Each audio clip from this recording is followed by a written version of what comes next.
and I need to make sure, see what's going on with our microphones. Oh my god.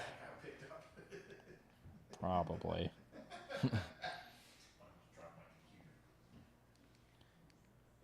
Oh boy, that smells terrible.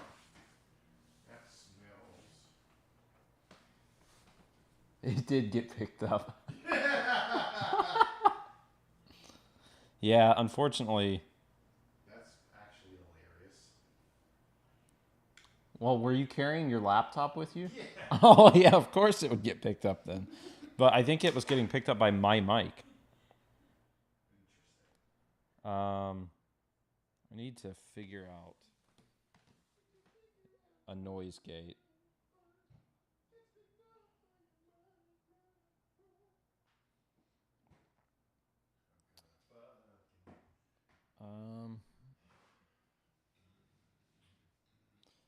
I need to see if there's like a noise gate I can would deafen. No.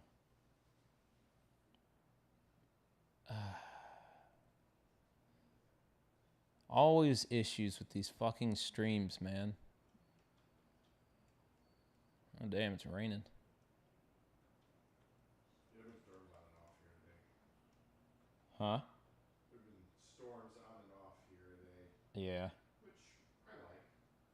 I'm what's known as a pluviophile. What the scarlet? Yeah, I want the scarlet, but To another kind of file, which you don't want to be.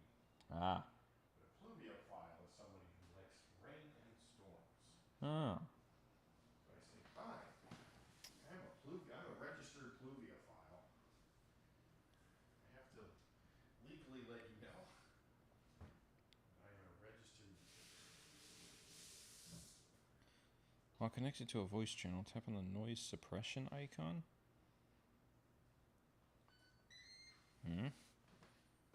Noise suppression icon? I'm just doing all this with a computer. Yeah, I mean, it's all going to come through, so keep that in mind. Oh. Are we recording? Yeah, well, we're live. Yeah. Well, hello everyone. Enjoy my belch. Yeah, I mean, we're trying to figure out some bullshit right now. We're in the same room this time, and it's causing problems. Push to talk. No, I don't want to. Well, I might have to do push to talk. Damn it. I don't want to, but what? Let's see. There are 2 ways to enable crisp on the desktop app. Wait, is this an app that a fucking thing I gotta download? No? What is crisp? Crisp is a third-party machine learning noise filtration. No, hoo-hoo. So we're gonna use settings, voice and video, advanced, and enable the crisp noise suppression. What? Recent video, voice and video. Yes, I love my chicken tangy.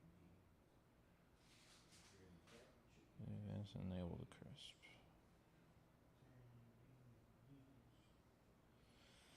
Oh, I'm gonna have to use this shit. That's unfortunate, but if the indicator is solid green, the Discord is transmitting your beautiful voice. Fun.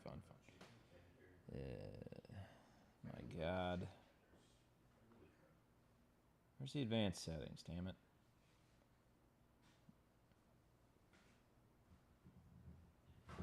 Oh, is it already enabled? Suppress background noise from your mic. I guess I could ostensibly just. Let's say standard. Whoa. Let's see if that works out.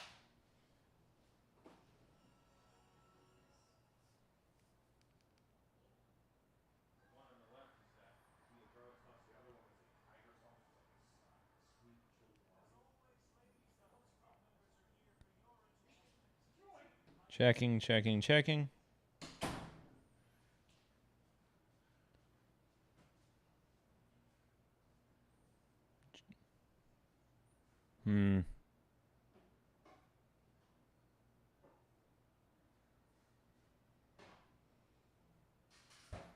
Fuck, man. Why is there not a better way of doing this? Worst comes to worst, again. Fine. I'm never in my office that much anymore. Because I guess. go to the office in my other office 3 days a week. So. I mean, if you want. Want is a strong word. Yeah, I know. I don't mind is really kind of the crux. Okay. I don't hate it as much as I used to. Well. I'll say that. Okay. It's actually kind of nice the days I work from home. I was driving a fucking joystick all day. Not fun.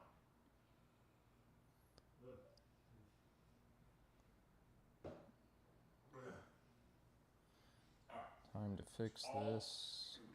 Where's my mouse? I'm gonna need to take all my shit.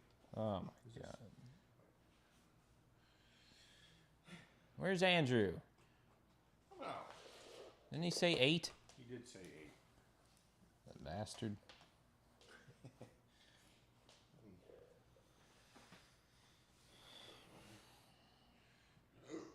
Yeah, well, unfortunately, that's going to be the only way we don't hear each other through each other's mics. And you will have to unmute me. Just keep us all muted and hope that we're talking about the same thing. Yeah, just constantly pausing and playing.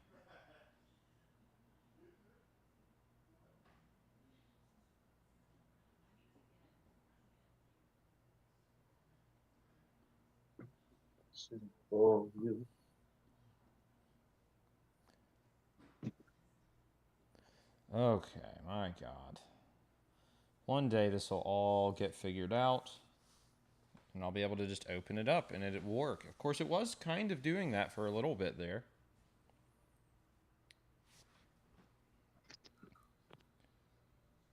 Close out of that. Or at least. What?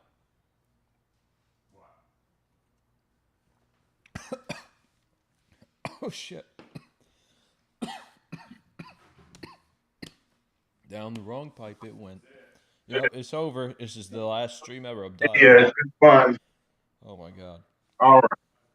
I've got chicken tendies.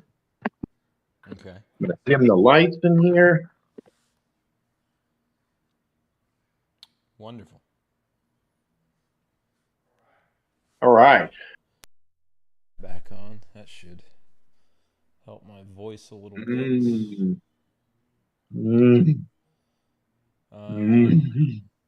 Checking.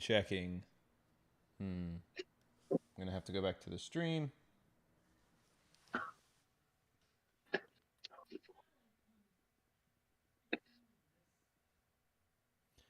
Yeah, I look at Andrew being like, are we starting? Message in the group chat. You don't even realize.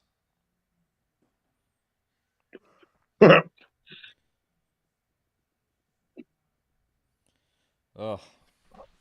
Well, I guess while we wait for Andrew, we can go ahead and explain that this is welcome to episode 9. Wow, can't believe we're here already. Sorry for all the technical difficulties at the beginning. That just comes with the territory, apparently. Yeah, par for the course. Started up OBS and it messed everything up, my previous settings, so I had to redo them. And then, of course, the new settings didn't work. It wouldn't let me start a stream. But now we are here. My God, we are doing it. And we are doing something kind of special today. We are going to be covering somebody that I've seen a good amount of content from. Neither Dan nor Andrew have seen anything from them. Oh, hello, Andrew. I was just explaining why you are the reason we started late and how you're kicked off. I'm sorry. I was here at 8. I didn't know you guys were on this channel. I'm sorry. This is the only channel we're ever on. I know. It's because I've got different direct messages here with your name, Daniel's name. We need like a channel, like the ATC server. We should do that one. Yeah, I mean, I guess I can make that. I mean, or I can just rename this to that. Or I can just do better.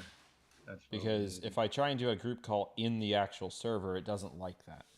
Or really? it appears different. We don't get the little circular Discord icons, which is Okay. how I've That's shaped what things. Okay, I see.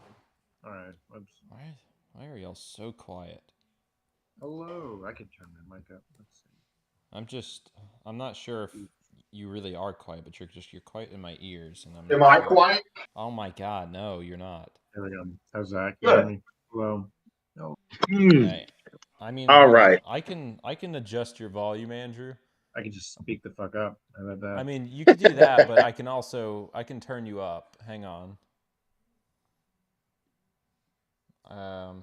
Just start talking, Andrew. Andrew, talk. Keep talking. Okay. No, we are actually not doing that. We're doing something special today, Andrew. We didn't get.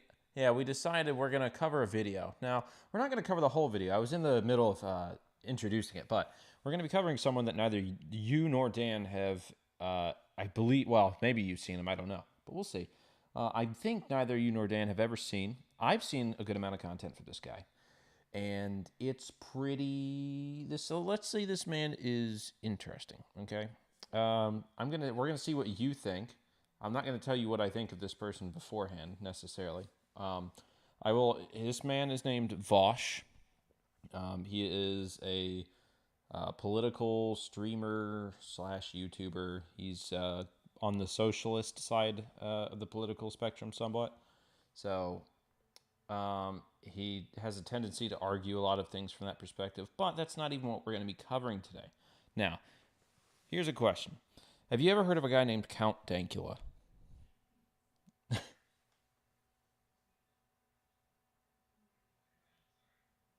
Why aren't you here listening?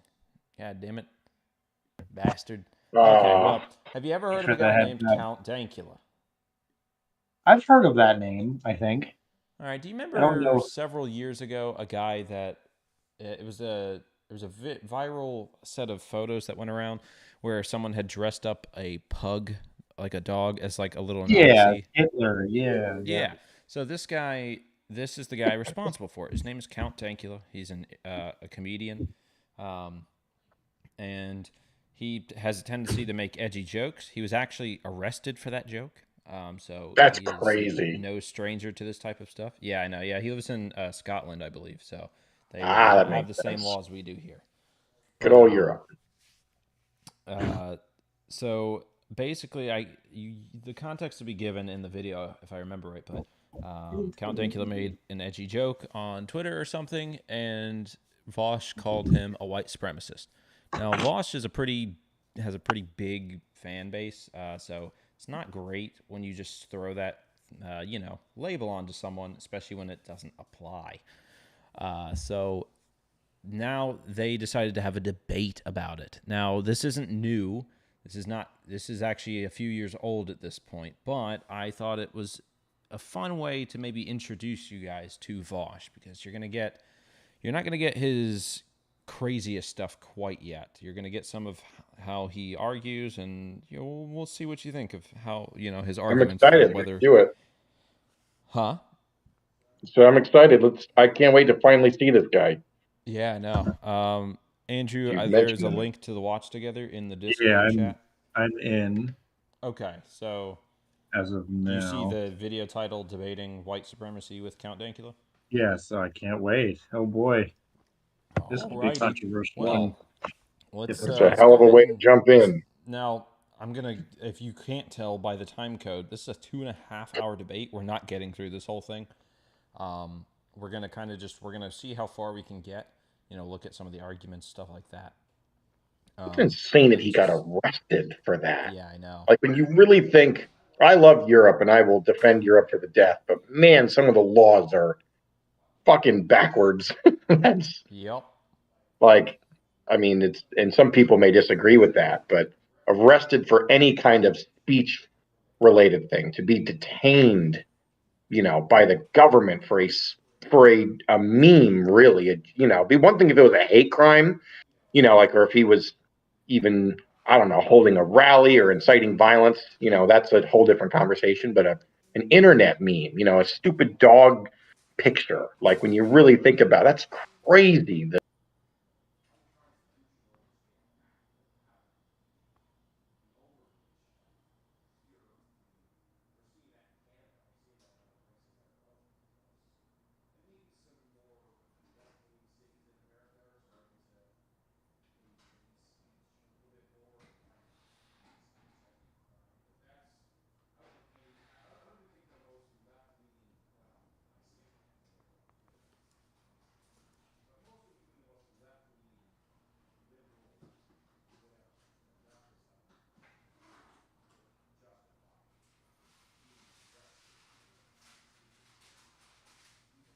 That's a whole another level of almost fascism in a weird way, like actual fascism, not Twitter fascism, like actual government overreach and hegemony from a government.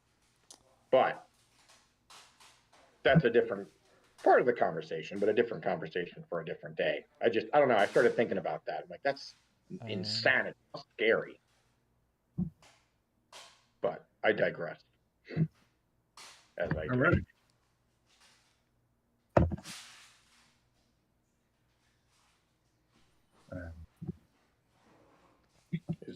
Is your screen name Anus in here? It is.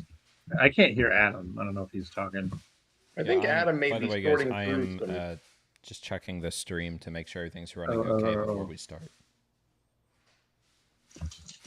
That'd be another fun topic to cover. Like, to what extent should speech be free? I think that'd be a fun topic, because obviously there's a point where it becomes call to action. Yeah, or assault. Even assault is verbal a lot of times, where it should be maybe, you know, not protected because it's actually a threat of violence. But far cry from a silly photo. Good video game. That is a fantastic video game series. Yes, that we could even talk about that. Okay. Alrighty. I'm full of chimkin. All right, I think we are good to go. It looked like there was a small portion of the stream where sound just completely cut out. I don't know why. I heard nothing for a second. I don't know what that was. Yeah, I don't really know what was going on there. I don't know if it was me fucking around with something on OBS or what, but I think I do just want to check one more thing. Go for it. I want to play the video for a second and then see if that audio comes through. So let me play the video for just a second.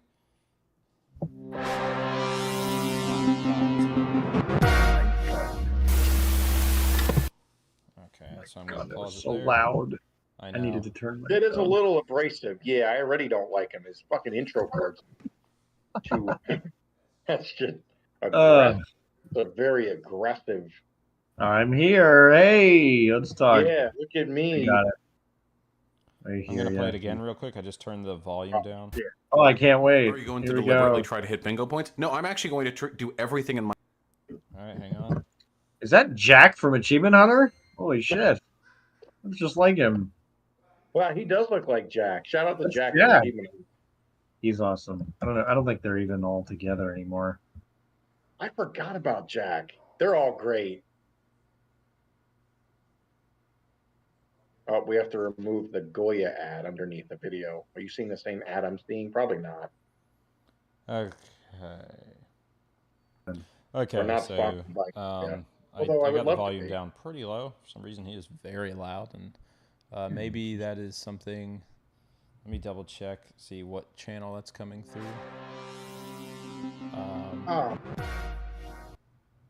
Okay. I like the animation, though. I'll give him that. The animations. I forget. He credited them in his whatchamacallit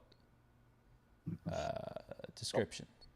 I wonder if he paid them or if he expected it to just be kind of, a free I would socialist kind of I mean I would burger. imagine. Well, yeah, I know you'd hope, right? Well, you would hope Ah, he paid them, but interesting. that has been an I don't argument in the know. past by some of those bigger. Like there's this one dude named Hassan, where I forget what it was. He wanted one of his editors. He's got multiple people that edit his Twitch streams, and and then post the videos up onto his official YouTube channels. Now you would think, oh, good, so he's paying people to do this. Well, he got in a bunch of trouble because what he did was he bought a laptop for the editor to be able to do the editing, and you're like, oh wow, that's pretty cool, that's nice, but then he wasn't going to pay them because he argued that, well, now the worker controls the means of production, and so like, Give me a break. oh, I dude. Wow. What? That's so stupid. That's like the big thing with socialists, right? really They want the worker, the average. They want it to all be equal in the workplace. They want it to be like a democratic workplace where all the workers, like, there are no longer CEOs. Everyone is the CEO essentially. They all vote. Yeah, They he's control the the means of production and all that shit. Yeah. Wow. I can't wait till we get to the letter S. Anyway, so we can talk about socialism. I oh can't my wait. god, I'm not- so Oh, for it. I am not well versed we could bump that enough up. in that world yet. I'm getting there. That's all right. Unfortunately, We'll help you. It sucks bad. But anyway, yeah, let's get into this. Here we go. Vaush debating Count Dankula. I think he's got a little intro here at the beginning, but we'll see. Are you going to deliberately try to hit bingo points? No, I'm actually going to do everything in my power to make this a persuasive and effective conversation. I think it's time. Why did I debate? Why did I agree to this format? Well, I have to ask them first. It's funny because if I'm not mistaken, I could be wrong. I believe. I don't remember if Count was the one who asked for the debate. It may have been Vaush himself. So, but I can't remember, so I'm not gonna. Which would that be, would be funny though. I could see either way. One guy wanted to. Well, who made the first strike on Twitter? I think it was Vaush. him who called out Count Dankula, right? And said Yes, that he called him a one white thing supremacist. Yeah. the other. So, yeah, And, I mean, I could understand. yeah. If someone did that to me, I'd be like, all right, let's go. Yeah, I mean, tell Count. you why Yeah, I'm not. I can imagine Count being the one to be like, well, let's fucking talk about it. But anyway. First, are you all Howdy. comfortable if we do super chats at the very end? If they're just asking questions. Just asking questions. Oof, the dog whistles are out in play already. Okay, All so right. Okay. No, hold on. That may just be. He may be fucking around with that one. I've seen. Yeah, enough that of his stuff. sounded Oh my sounded like a God. joke. Now Yeah. you're loud as shit. I don't Andrew. know, What the man. fuck? Am I? I don't trust some of these people. Hang I on. think even there's like dog whistles within dog whistles. Don't change anything about what you're doing, Andrew, because I I haven't. control. Yeah, don't know change what nothing. happened. I can control your volume. I turned you up. I'm gonna turn you back down. Talk. Turn me down. Hello, hi, welcome. This is me and my voice. I'm speaking words, Okay. and that is because you need to hear me say words in order to. All right, you're good. You're good. All right, but yeah, no, I think this one is just a little bit of a joke from him. All right. Okay. Now, the other guy that's speaking is a moderator in this debate, so that's what he's. They're just clarifying some things up front, talking about, any paid questions. They're going to wait to do those until the end. They're not going to be doing them in the middle of the debate. Paid questions? Well, like super chats. It's people who make donations and they can send you text, like a lot of times questions or just little stuff. Yeah, I mean, eventually we will earn the right to get those as well. Just whenever YouTube decides that we've been here long enough, arbitrarily. Anyway. Thank you, YouTube. Yeah. Oh, yeah. Sorry. No, no disparaging claims against Mama YouTube. Anyway. you guys are okay right now. Vaush, I'm gonna go live on my channel right now. Gotcha, we're live on my channel. Don't say the N-word. Actually, it's YouTube. You can if you want, but probably don't. I'm more worried about you saying that, buddy. Okay. All right, we're streaming on my channel. Mango, just tell me if that's up. 1 second. I gotta go to your YouTube channel. Hold on. Let me. Can I get this perfectly? Skip forward. All right. Let's see. Okay. Okay. I think we're pretty much. Yeah, and Ferdy, you are not live. I didn't yet, realize so there you was. No, I'm live now. I see it. Okay. Okay. That's count there. Okay. On the top left. Okay. All right. So, hey, everybody, Faraday here. So this is the beginning of a series of debate that we're going to do on the channel. And the first one is a little bit of an interesting one, to say the least. So Vaush called out Dankula on Twitter and called him a white supremacist. And Dankula said that that was ridiculous. And then they wanted to have a debate. All the super chats that you guys give in this are going to go to a charity. We haven't decided on which one exactly yet, but it'll be a COVID-19 charity. Of course. So yeah, hopefully we'll take some super chat questions at the very end. But that's great. I just want to say that yes, I did in fact call Count Dankula a white supremacist on Twitter. Hey! Don't muddy the waters. No, you've got the names mixed up. Oh, look at this. Okay, let's boom. Yeah, I'm not sure what that was about. Yeah, so I also a little bit of backstory. I can't remember what happened after this, but supposedly, so part of this is that this stream that you're viewing here is being streamed on Vaush's channel, so he's getting like separate donations from the ones that are being sent in to the people hosting the debate. So Vaush is simulcasting the debate on his channel, and I don't remember if it was the case. I can't remember if all his donations also got sent to charity or not. They may not have, though. And I don't know if they knew he was streaming on his channel as well. But that I think that comes up at the end of the debate. Yeah, it's a little not great. Yeah. Wow. But yeah, let's see. Hopefully the little bit of preamble here is about to come to an end. I should have double checked this, so apologies there. Boomer it out for a second. I was looking at him laughing. I was like, what is he laughing? No, it's okay. I mean, I've been called a white supremacist before, so I mean, it wouldn't be the first time. I'm used to the scrutiny. Known SJW Count Dankula impugning me for my racial bias. Okay. So here's what we're gonna do. Yeah, here's just how I want to start around. it out. Is white supremacy. Okay, so before he continues that, yeah, I will say. All right, so yeah, I'm a Vaush, little confused. for what? So wait, so which one's Count Dankula? Count Dankula is the dude in the top left. He's the Scottish guy. They're having a little joke back and forth there. They're not. Okay. They're fucking with each other a little bit. But Vaush just said that he's been accused of the same thing. Well, yeah, I mean, you'd be on YouTube for any length of time. I mean, we're going to get accused of it. I find that to be very peculiar. Like, eventually, we're going to get called Nazis. Like, it's just going to happen, and we're going to have to be okay with That's that. going to piss me off. Yeah, it's going to piss me off, too, but we're going to, just slowly prepare your butthole now for it. So that way, when it does happen, then, it won't hurt so bad. It'll be weird, though. It'll be weird when that day comes. I suppose. But yeah, so the guy, I think he's now about to ask them both, just for clarification at the start, what each of their own definitions are of white supremacy. So, Supremacist is like a term that just gets thrown around like crazy, and so I figured that what we could start is we could define our terms, and then and that's how we start out. But first of all, let's do introductions. Danko, do you want to introduce yourself? Yes, I'm Count Dankula, and I would like to say hello to my fellow white Christian brothers in the chat. That's pretty much it, really. Okay, Vaush, give us a quick introduction. I'm sure my audience knows.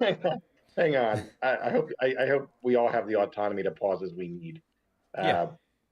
So it makes me wonder how, clearly Dankula is just fucking with him, I think, already. Yes. Like, you could see. So it makes me wonder and I guess we'll have to see this, but just the overall quality of the conversation, you'd be surprised how Count Dankula is actually quite good in this. I can imagine.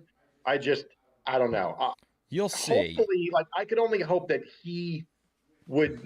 I guess Vaush would know that he's joking with that. Like Oh, what is well. the quip to serious comment ratio? Well, I don't you really know his don't side of worry. you. You're gonna get some answers. They're not gonna be necessarily answers you like. So just All right, know all right, that. I'll wait. Yeah. Don't worry, because they're gonna. It gets once this gets going, it gets going pretty quickly. All right, knows I'm that I only excited. record existence if they're not straight, so I don't think it even needs to be said. Yeah, I'm Vaush. I do debates, I guess, even There when I we go. don't want That's to. Rough. Even when I don't want to, even though he agreed to do this. So whatever. Shut up. That's like the equivalent of I didn't want to make this video, and Right. you made the video. Yeah, that's asshole. stupid. To a great Yeah, start. you agreed. Okay, I'm only going to chime in to ask clarifying questions or to interrupt you guys if it gets way too heated and you're screaming over each other. Let's go ahead and before we do opening statements, I figured I'd give you all each the floor to talk before we begin. But Vaush, what do you mean? What is a white supremacist in your definition that you're using here? Is this just me clarifying the term, or is this my general opening statement? Just to clarify the term first. Sure, yeah. So, generally speaking, when I say white supremacist, I'm referring to a person who believes that there is A, some sort of fundamental distinction between the races, and B, one who believes that either the white race is superior in some empirical sense, or B, that we need to engage in policies or other social actions to prioritize that group of people. There are a lot of, for example, white supremacists who will say like, well, I'm not a white supremacist because I recognize that Asians and Ashkenazi Jews have a higher IQ, but fundamentally they still advocate for white people. They're supremacist with regards to their social policy. So yeah, my goal ultimately, I'm an egalitarian. I love black people and people of all races, and I'm just trying to make sure we all get through life. That's such a weird thing to say. What an opening statement or whatever that was. Like what a way to establish, I guess, a viewpoint. I don't even that. Like I don't even know where to begin with that. If I'm being honest, try to break it down. Like, so I think I can kind of I generally can agree with that because I think I've seen some background on this debate. They both essentially give like the dictionary definition of white supremacy is because like I think I believe that you essentially the fundamental distinction between racist stuff. Now he gets a little muddy. He muddies it up a little bit, I think, when he says, like the thing about, people say that I don't remember who he said something like certain Jews and Asian people have higher IQs. Like he considers that to be like essentially white supremacy as well, but like not on the same level. It's just a more subtle version of it is what he sounded like he considered that, which I don't makes sense, though. I don't necessarily agree with that. Like maybe you can say like that there's like a little bit of that's like it's a stereotype, right, to say that. And like I understand how even if it's technically a positive stereotype because you're saying those groups of people are smarter, it is still a stereotype of some kind, and people are trying to kind of get those out of the conversation. Which then use just anti-stereotype then, because that's if you say Asian have a higher IQ, that's Asians he wants are not. to. Yeah, he wants to group those people into being more like subtly white supremacists because those people would maybe promote white supremacist like policies and stuff like that. Like, but not like openly being like, the whites, we're the best. It's small things like what he was saying, like, these groups of people have, or that's essentially what he's going for. It's sort of like he wouldn't accept. I don't believe he would accept saying that. Oh, but I have a black friend, right? As being an excuse to not be racist against black people, which I mean technically is true. You can have a black friend and then just hate all other black people. But I feel like it's usually a pretty good indicator that maybe you don't hate all black people. That's just my view, though, because like right off the bat, if I don't know someone and they have a black friend, I'm probably going to assume they don't hate black people. Yeah, I think generally the argument for that, because I've seen that phrase kind of memed to oblivion, and it's generally like, well, you you kind of anecdotally are friends with people of a different background, but you still have these overarching prejudices towards a race or ethnicity in a general sense or as a general rule, which may or may not extend to that particular friend. Just like you can be married and be a chauvinist, you can whatever, you can have female friends, but still whatever, have very anti-woman views or whatever it is. Like just because you associate with a group of people doesn't mean that you're necessarily, you're vouching for their equity in society and believe that they're fundamentally equal to you. So I kind of understand that. I'd be curious to know what he meant by, what was the first part where he said acknowledging the different races? What is that? I don't know. Let me scroll back. Let's see. Because aren't there literally different? This video is so long it's hard to scroll back. Introduction. I'm sure my audience knows that I only recognize their existence if they're not straight, so I don't think it even needs to be said. Yeah, I'm Vaush. I do debates, I guess. He's just fucking around there, obviously.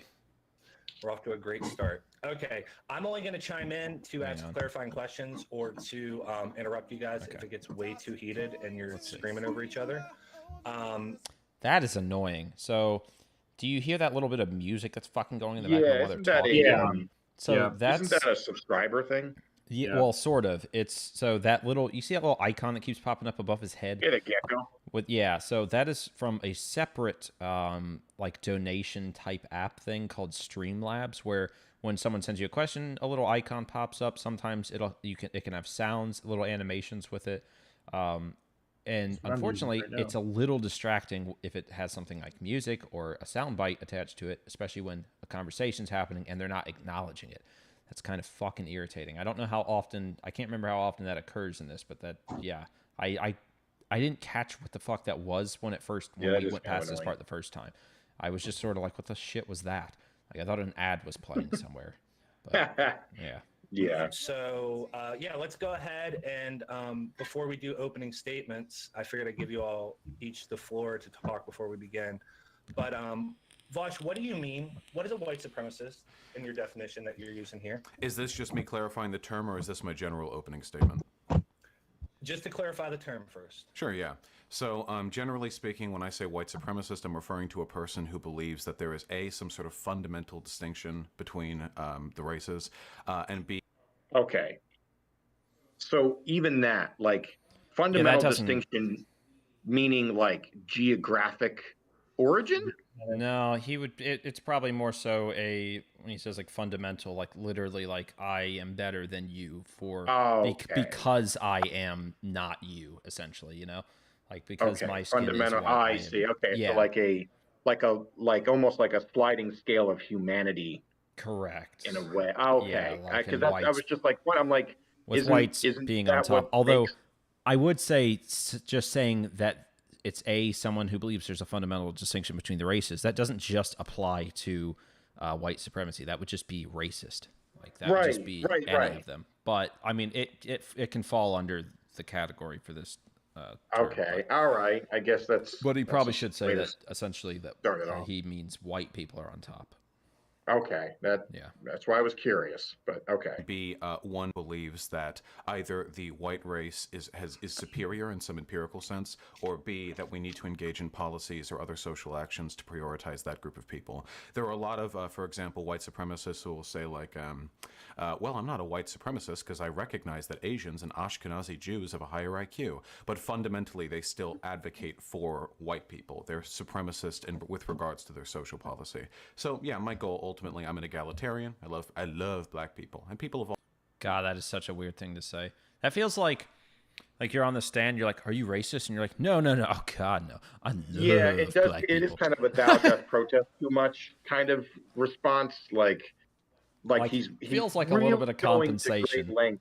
Like to justify something. Like to really hammer home how inclusive or whatever he is towards it's specifically one race that he picked out too, I find to be also very peculiar. Why would he not say I love all non-white races. Like, exactly. That is a weird one. Yeah, that is the weird part. Because it's like white supremacist doesn't mean you only hate black people. Or, like, think right. you're better than black people. Stupid. Right. It just seems like a very pigeonholed response, but all right, already. Well, and this is already he pisses me off because clearly you can tell that he's a well-spoken, high IQ person. Oh, Like yeah. he's not an idiot from an intellectual No. standpoint. I would almost love to debate with him. In fact, I would love to debate. Oh my god, I actually wouldn't, personally. Like I'll would. I'll have to show you some other stuff like off stream, and then you may be like, nah, maybe not. Like, cause I want to believe I could talk. Maybe it could happen. I don't know. I don't know if I'd want to debate him. Just seeing how he acts in other debates, but we'll see. Yeah, I was gonna say I'll let you decide that for yourself. All right. But who knows? But yeah, that is a weird thing to say, but funny. Of all races, and I'm just trying to make sure we all get through life. Okay. Dankula, are you fine with that definition of white supremacist before we continue? For me, like, I would go with the actual definition, which is a person that feels that white people are superior to all other races, and all other races are or should be subservient to whites, and things should be done only for the benefit of whites. Like white ruled countries, apartheid, that type of stuff. The actual definition. Yeah. So, what do you guys think of that? Yeah, I mean, it sounds like he took more of the Webster kind of dictionary definition, like a colloquially kind of relevant, like he mentioned specifically, apartheid in South Africa. That's something that still I think is. I don't know if that's still going on or if that ended. I only learned about that recently through watching all this different political shit, and people throw that term out saying that certain places are apartheid states and all this. And I was like, what the fuck is that? I believe it. I'm pretty sure I thought I read it ended, but like surprisingly not that long ago, sadly. But right. I mean, I mean, they're both saying the same thing, I think, in their own words. I mean, they both, aside from maybe, they're giving these anecdotal examples of white supremacy in action or policies that are the result of white supremacy, which is kind of an add-on to the definition. But I mean, the examples that they're giving are, it seems to be, pertinent to the definition. So yeah, I don't think that they're bad definitions per se. I think they both. I think they both work. Like for the most part, like anyone, they're generally agreeable. And yeah, I think Count Dankula literally did.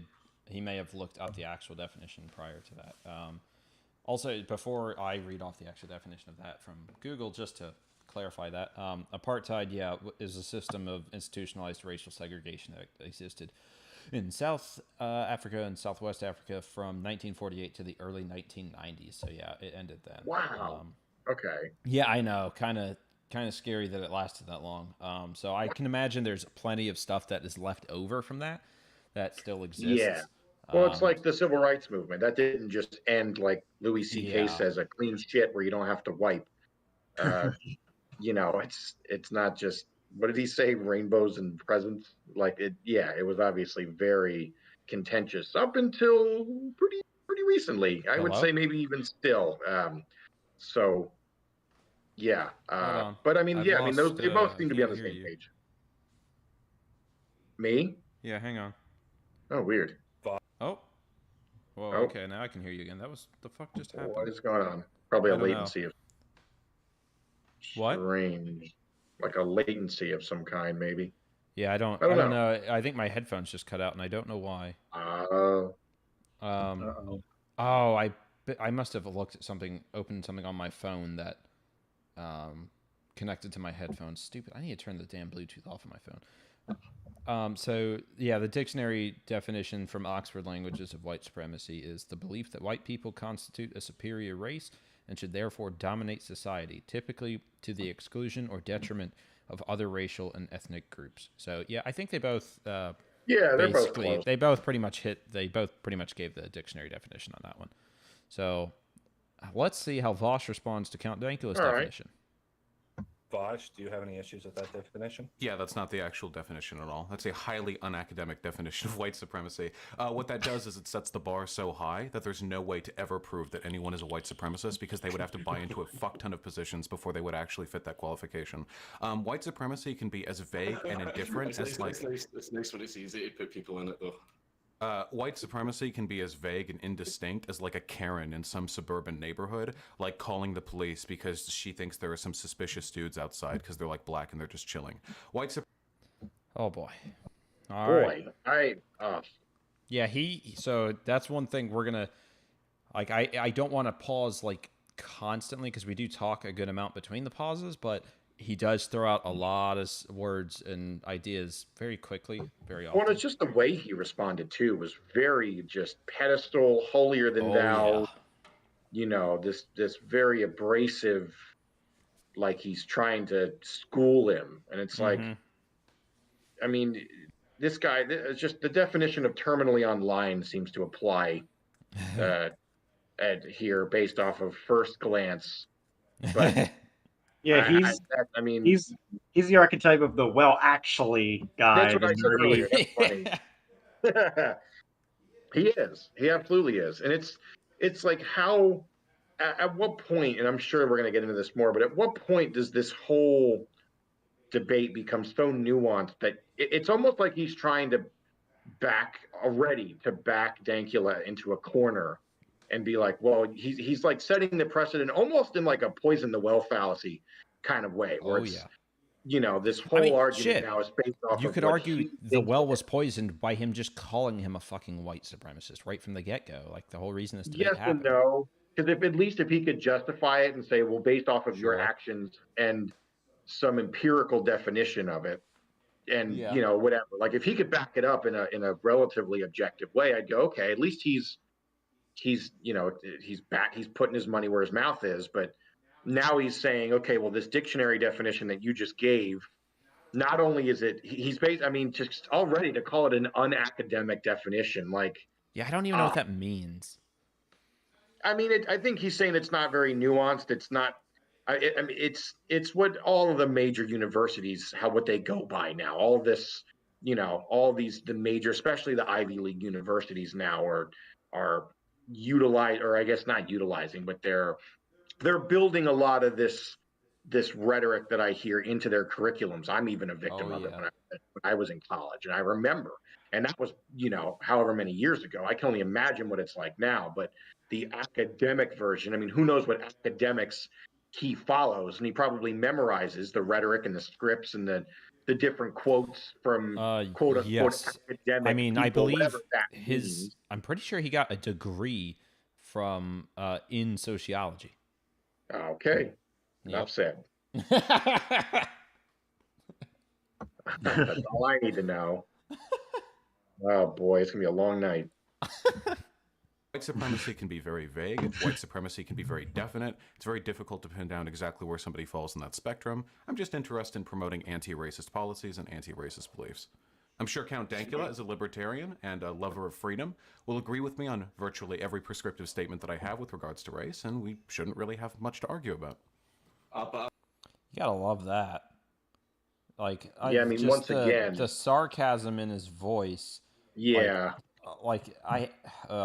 It's kind of like, I guess if you believe he's a white supremacist, then I mean, I don't even know why you would say that, really, because like if you believe that and you've called him out for that, I don't know why you need to do this like little dance around the like tiptoe around the subject. It's it's known as a red herring fallacy. He's throwing in this like the libertarian aspect of it. Yeah, red herring is essentially like you're throwing in. I need to look up the exact. I think that's the one I'm thinking. I wasn't sure if that was what applied here. Yeah, red herring fallacy, diverting attention from the main topic of discussion by introducing irrelevant information. So I would say that applies here. Him being libertarian, if that's the case, if he actually is, it's like. No, I don't think that's the part of that matters. The way I see it, I thought what he's doing here is basically being like, it's sort of like, it would be like, let's say you think someone let's say I called you crazy or something, and then you're like, oh, let's talk about it. Why do you think I'm crazy? And you're like, well, I'm sure as a normal person, very normal, reasonable, calm person, you'll agree with all these things I'm about to say about you. Yeah, Right? that would be Like, it's not really a gosh, red herring. It's almost that's just like kind of you're like poking. You're almost trying to just piss the other person off so that they seem crazy. Like yeah. you're trying to There's a get them different to. one. I can't remember what it's called, but yeah, it's just sort of like Lawful induction, he already maybe. There's called him the there's a white bunch of them. supremacist. There's no reason to be like, oh well, I'm sure as a normal, reasonable human being, like why would you even do that? Like Yeah, if you've already called him that, I guess you have you got to prove it and whatnot, but that you've already done a load of damage by just saying it without ever proving it beforehand. So really, you shouldn't because it feels like more of a sneaky tactic. Like if you had a goal of proving that someone was a white supremacist, you would go into the conversation and you would maybe use that before you ever even called them that thing, because you're trying to kind of be like, I mean, it's yeah. not really sneaky. It's pretty Kind of obvious just sarcasm. immature. But, Like he's kind of just an it's immature. very immature. Yeah, a It's lot like of internet what? debates go like that. Such a high school thing to do. Oh well. Oh yeah, that's how a Anyway, lot of internet debates end up. Unfortunately, Wow. I don't. They end up in screaming and all sorts of shit.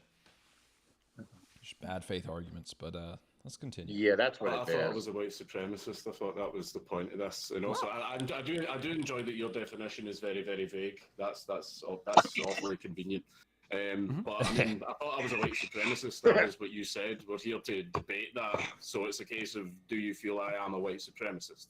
Oh yeah, that's definitely the impression of you that I get. I was making fun of your nominal views, but yeah, like we'll find out what you actually. Look at that. He just right out the Phenomenal. gate, he just says it. He's like, oh yeah, I was basically saying you're stupid.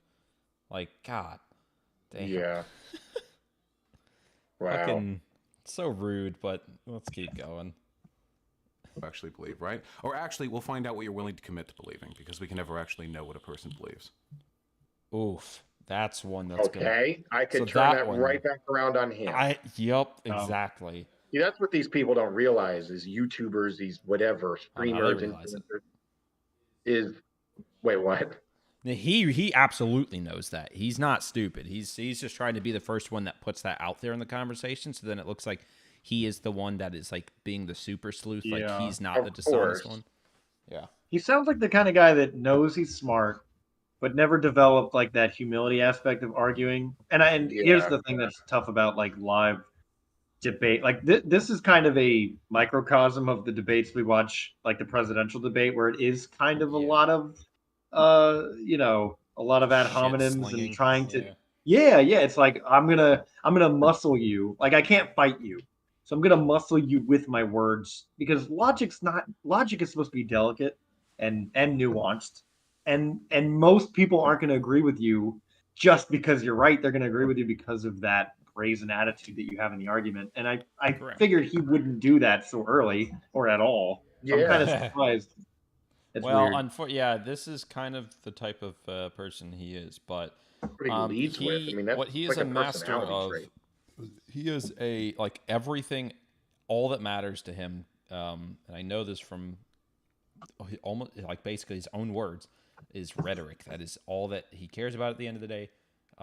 Like it almost doesn't, like everything else almost doesn't matter. He just wants to be convincing. And he will employ many tactics to achieve that. Well, it's like he's trying to make an example out of him already. Like that's Yep. really what this all is. Like he's not interested, and I find that a lot of people. I won't section it into ideologies or political leanings. It really does go for a lot of people, but especially people with his kind of character tropes that I'm already identifying, just his personality types, his debate style. They really aren't interested in actual discourse. They really are just trying to, I don't know, feed ego or try to virtue signal or try to do something. There's no interest. Like Dankula could probably come up with the best argument on the planet, and already just from what I've seen, Vaush doesn't seem like he's going to even acknowledge anything. He's just going to, like you said, strong arm him into whatever, this corner that he's going to constantly have to talk himself out of. I don't know. I don't think Dankula has the, I don't know what the word is, the gall. You almost have to have No, you'll gall see. to go up against these guys. You'll see. Dankula is a very chill person. He's not a debate person. He does do surprisingly well, though, because he's not stupid. He's not dumb. Despite whatever image you're getting of him. Because I know, like, he's made some jokes already. He's sitting there, I think, smoking some weed or something. So his whole thing on the internet is kind of like he just loves kind of stirring the pot, Like he'll purposely say some crazy shit just to piss people off. Now, is that going to get some certain people calling you white supremacist? Yeah, it might. But at the end of the day, unfortunately he lives in a country that doesn't have full freedom of speech. But he still says things, because he believes he does have the right to say these things, And whether you laugh at a joke or not, it's not really, up to us to decide that. He should be able to say that. And edgy humor is edgy humor, So, but he is not dumb. You'll see.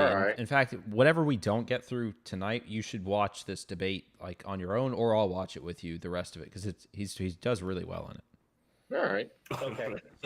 So you could be talking shit when you say you love black people and love other races as well. Then Yeah, of course, it's impossible to deductively prove whether or not a person actually believes something. It's not possible. So all right. See, and he knows that, but yet he will still go back to that argument. He knows it's bullshit, but he'll use the argument. Well, and maybe, I don't know, maybe I shouldn't debate people like this because it would probably end up bad, but I would double down personally on that and go, well, hang on, that's a point of contention then in your argument, and say something along the lines of, well, then I could challenge you and go, well, all these points you're bringing up could just be posturing and virtue signaling. You have to kind of turn, and he would just say, yeah, in a salesman way. Mm-hmm. Like you have to take control kind of the debate when people start to do this. And not everybody's maybe meant for that or enjoys that even. Like I understand that, I do. I mean, he called him out for it. It's stressful. It is. I love it personally. It gives me a hard on, but that's beside the point. I digress. But anyway, continue. So the thing that we're going into this debate with is that white supremacy is a very vague term that can mean a wide range of things. And even if I confirm that I don't believe in any of those vague things, you never know what I truly believe, so I can still be classed as a white supremacist. Fantastic. Right. Well, if the debate plays out in such a way that none of the accusations I make are substantiated, and the only thing I can say is, well, we don't actually know, then I'd say you probably won that debate, wouldn't you? See, that's. I hate that. Because, like, he's almost saying it, like, in this way that you're like, yeah, you see, you totally won. But, like, actually, because I already put that idea out there into people's heads, you won't really win. Like, he knows, like, with his own audience, like, that wouldn't... He's getting ahead of it, kind of. Yeah, he's absolutely trying to do that. He's trying to get out there ahead of this bullshit. Because you say kind that, of genius. Well, that's the thing. He's not stupid. That's damn. It's almost, this is like a weird manipulation of what debating should be. Yes. Like where he's taking strategies that should be legitimate and then hijacking them so that he can win. It's like a new kind of like fallacy debating where there's no this some weird like 4D chess of discussion that utilizes, and I guess I'll use that term now correctly, utilizes fallacies in a way where it's like you kind of know the rules so you can break them, but it's not. It's just so disingenuous. Like you're not. There's nothing productive about that other than stroking your own ego and appealing to your fan. I mean, this is like true grifting. This is like 4-dimensional grifting. That's what this is. No, not necessarily. Not necessarily. Because, again, grifting is just the whole lying for money thing. I don't think... So, here's the thing. He's... Yeah. Well, I guess it kind of is in a way, because even if... The thing is now, like, all he wants to do... He's just trying to get an own on him, He's just trying to get a gotcha. That's all he's in this for. Count Dankula has to defend himself against this bullshit. And Count Dankula is going to try and do it in... like, and he's straightforward. He's to the point. He's just like, oh, good. All your shit is just, I can't win, basically. That's awesome. Thanks, bro. And Vaush is like, no, you can win, totally. But, you're not really going to win. Right. Like, he's very smart, and he had a plan for this. Like I said, Count Dankula is not a person that debates. The only reason he's doing this is because he called him a white supremacist. Oh yeah, well yeah, he's chilling. He's just kind of gonna make some jokes because that's just who he is. He seems to be very easygoing, kind of just They're like trolling each other. It's live almost, and there's let not live. even like there's nothing debate about. I mean, maybe it will, but it's just two guys trolling each other in different ways. It's almost nonsensical, really. Like it's, I guess, interesting to watch from a whatever. Sociological perspective. Yeah, I was going to say that, or a communicative perspective.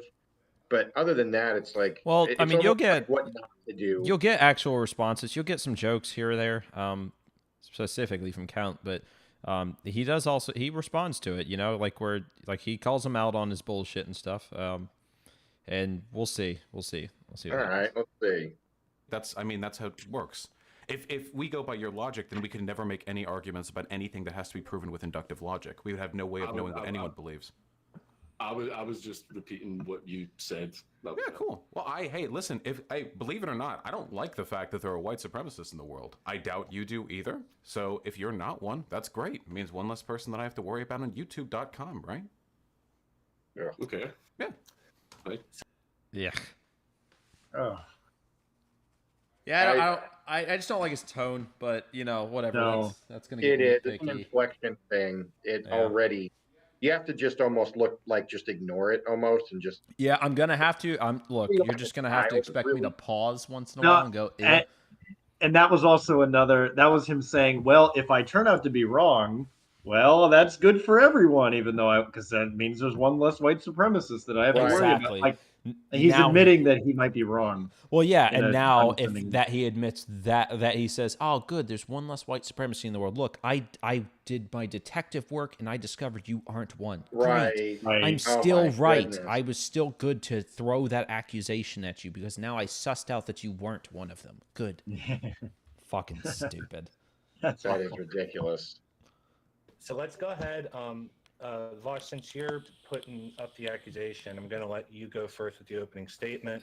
Try to keep it somewhat short, and then we'll let Dankula go, and then the rest of the debate, it'll just be open discussion. Sure. Okay. So I'm actually going to be reframing the context of the discussion a little bit for that inductive-deductive line that I just laid out, because it is literally impossible to deductively prove what another person believes. This isn't usually the type of debate that I have. Like, what does a person believe? That's a very difficult conversation to have. So instead, what I think would be more interesting is if I proceed under the assumption of good faith, the Count Dankula is an egalitarian, and then I build up all the reasons why I have been led to believe that he is not, and I can see how he feels about the accusations that I would levy there. So my argument would not be, Count Dankula, you are a white supremacist, I will prove it, which is not possible. But instead, Count Dankula, I've been given the impression you're a white supremacist. Let's go over the reasons why. I'm interested in hearing your response. God, man, that hurts me a lot just to hear that. Mostly because he already called him a white supremacist. He already made the accusation. And now he wants to recontextualize the conversation to be like, no, actually... Because it's like he knows he's like, oh, crap. I can't win that. So I'm going to have to reframe the whole conversation to benefit me more.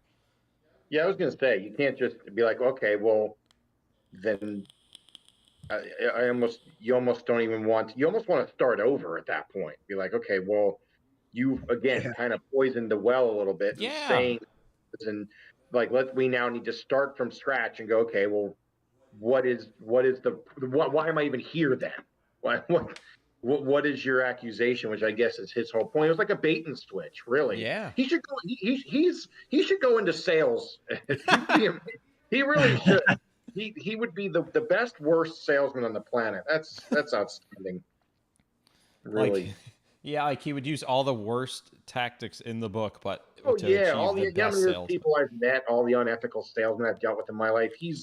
This dude is the king now. I transfer the crown from the life insurance people that I've met in my life to Vaush. That's it. He's king of the unethical, fallacious sales tactics. My goodness gracious.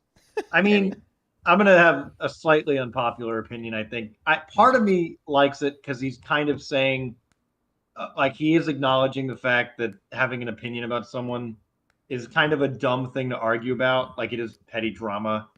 And Okay. and then he's going, let's discuss like the impressions that you gave off, Well, which is slightly more productive. Slightly, not. It's well, not. You're not really so doing anything. that would be more productive if that's how this whole thing started. But the whole thing started because he already called him the white supremacist. He already assumed he was.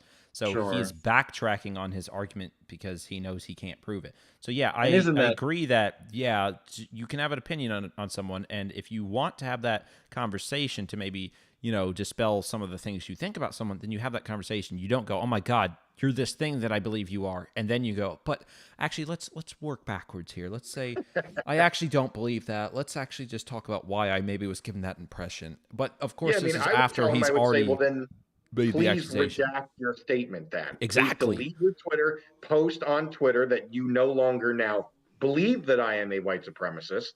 And please tell all of your followers, like, you got to hold these people's feet to the fire. I mean, know. You gotta, I don't know. Maybe you don't. Maybe you do this way and you just kind of fuck with them a little bit. And you just treat them like children. I don't know. I don't know what the right way I don't to know. do it. Count Dankula might not be Well, interested deep in down, doing if something you- like that. If you accuse somebody of something, isn't that like maybe everyone doesn't acknowledge this because at face value you go, oh, you're, but like if, like you're saying this is what I think you are. That's maybe a hyper civilized version of it. Like I know it's I mean, like part of me kind of likes it because it's like you're saying okay, bad, but Andrew, he's also bad. I don't have to fucking agree with everything you say. I know. Maybe I like this guy. Maybe he's sexy. Oh no. Go ahead. You're in line with the struggles of the proletariat. Like the infighting here. Bring it on. No, what I was gonna say is like, I actually fucking forgot. It was something to do with fucking Twitter and all that crap.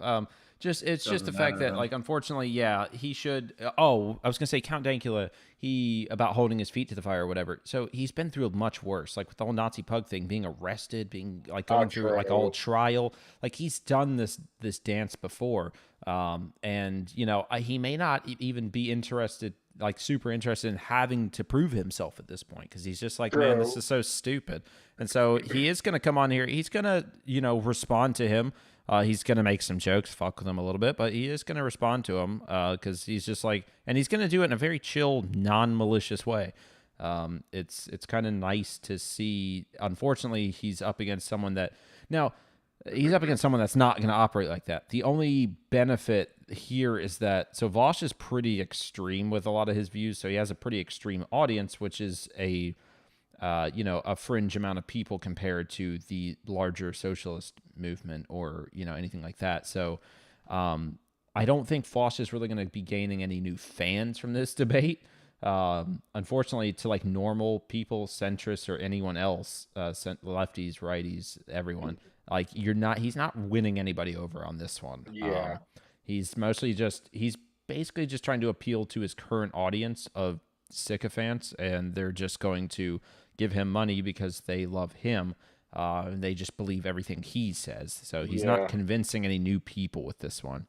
Maybe he is a grifter then. That sounds pretty grifty to me. That sounds No, pretty grifty. I do think he believes what he's saying, but there's an aspect of laziness to him where I don't think he's going to be going out. Like, he has some quote where he tells his whole audience to be going out and buying guns because, they need to be like ready for the revolution when it comes, the Civil War or whatever. And because he's like, currently all the righties have all the guns, we don't have any, we need to get guns. And it's one of those things where I'm like, yeah, so I think he believes these things, but he's not going to go out and he's not going to be on the lines of the Civil War. He wants to be up in his little room streaming to all his followers. He wants to be the commander. He wants to call in things. He just wants to sit back and watch these things happen. He wants to advocate for the things to happen, but he's not going to go out and actually do the things. None of the character traits of an ideal commander at all. No. He reminds me of in Gladiator, or I think it was Gladiator, the prince or whatever, the guy who had Walking Phoenix. Yeah, Yeah. God, that's who that is. That's right. He's Yeah. amazing. Yes, He's he is. amazing. He reminds me of him, like this guy who has like he wants the power and the prestige, but he's just this weak. I'm trying to avoid ad hominems, but God, he's making it fucking hard. Um, like just this weak, very Yeah. doesn't want to do the dirty work, wants someone else to do it, and will backstab like he literally did. Spoiler alert! Sorry if you haven't seen the movie. Like he literally backstabs whatever his name is in Russell the Crowe. movie. Yeah, thank you, God. But just like this dirty kind of warfare or whatever. Like Yep. it's very duplicitous and very But just the good news, at least in conniving. that movie, he still loses. True. That's true. That's a weird hopeful. Yeah, I know, hopeful right? caveat. But I digress. Yeah, let's keep going. It's not what you said, though. You said that I, in fact, am. You've said it several times. Yeah, I have to inductively reason it, but I think for the purposes of the discussion, it's better to walk through my thought process as I come to Yeah. discover your content and the way that you talk and engage with stuff, Backpedal. rather than Do it. presumptively making the accusation and then, like, post-talk going over all the assumed evidence. I think it's a better way to go for inductive reasoning.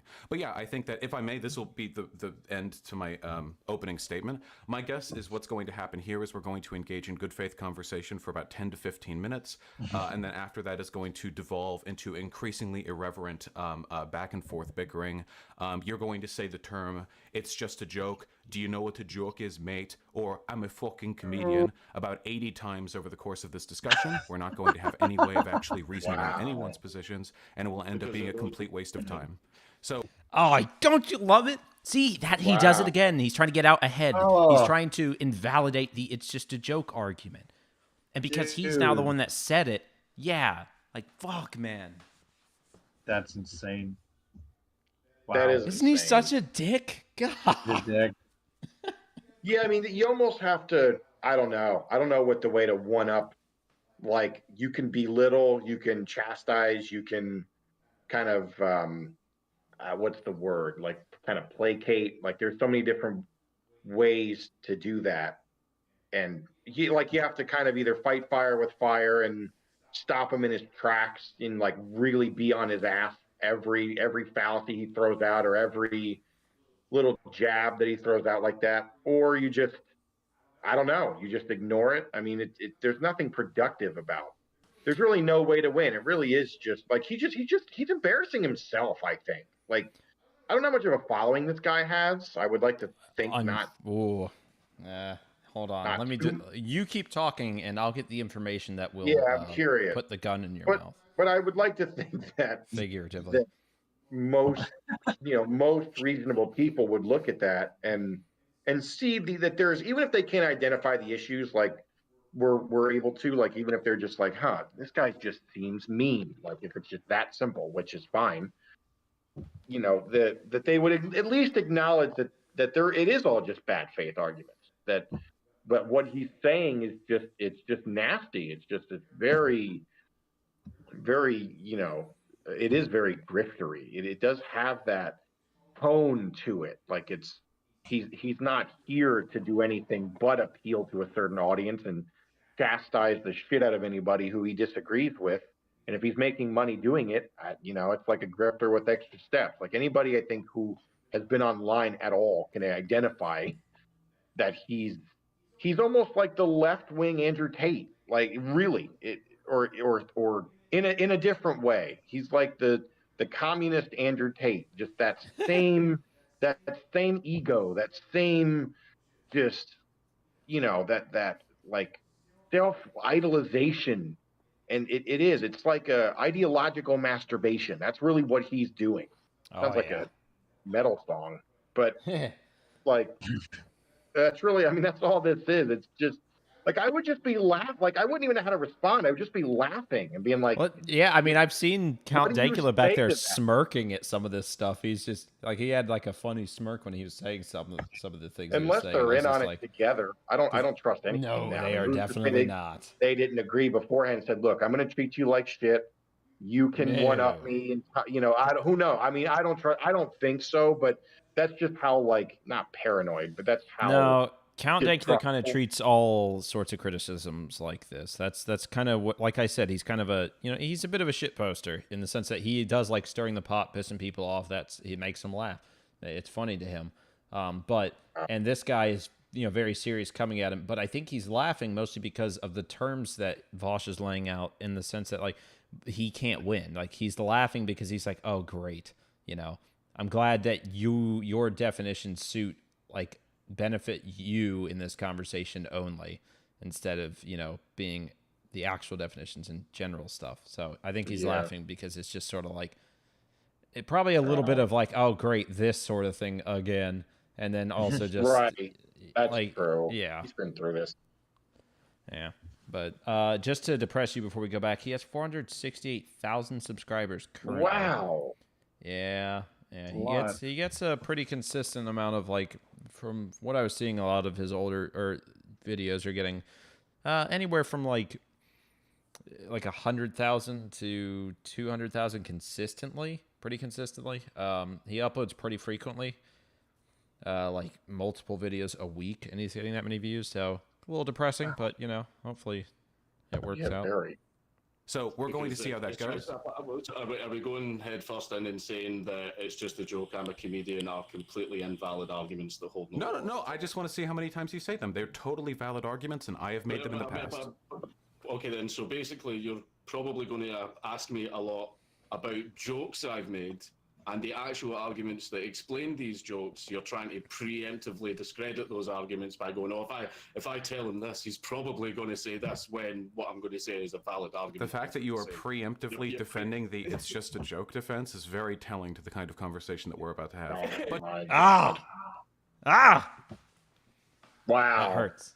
That annoys me. That really hurts me, because again, he's getting he likes to, unfortunately, because of the way the conversation is going, he's just like luck of the draw. He gets to throw those types of things out first because he is preemptively trying to discredit the "it's just a joke" argument. And then he's trying to turn it around on Count Dankula and be like, oh, well, it's very telling about the conversation we're about to have because you're preemptively trying to like say that, or like discredit that me saying that that's an invalid argument is wrong.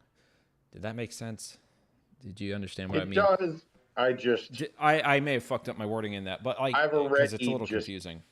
Like I'm already just kind of done with this fucking guy. Like, oh my god! It took 10 minutes and 9 seconds for me to just almost not check out, but just be ready ready for Dankula to just like fight back. Like I'm getting like tribalistic. I don't like that feeling, but like I'm becoming like and I don't know really anything about either person really. Like I know, why Dankula's whatever a hot topic or whatever, and just from what you've told me about Vaush, like I know certain things, but just purely from this one interaction, like I mean, how can you not want to take Dankula's side just because of how he's being treated right now? Like regardless of what the argument is about, it's like this would never fly anywhere else outside of Vaush's channel.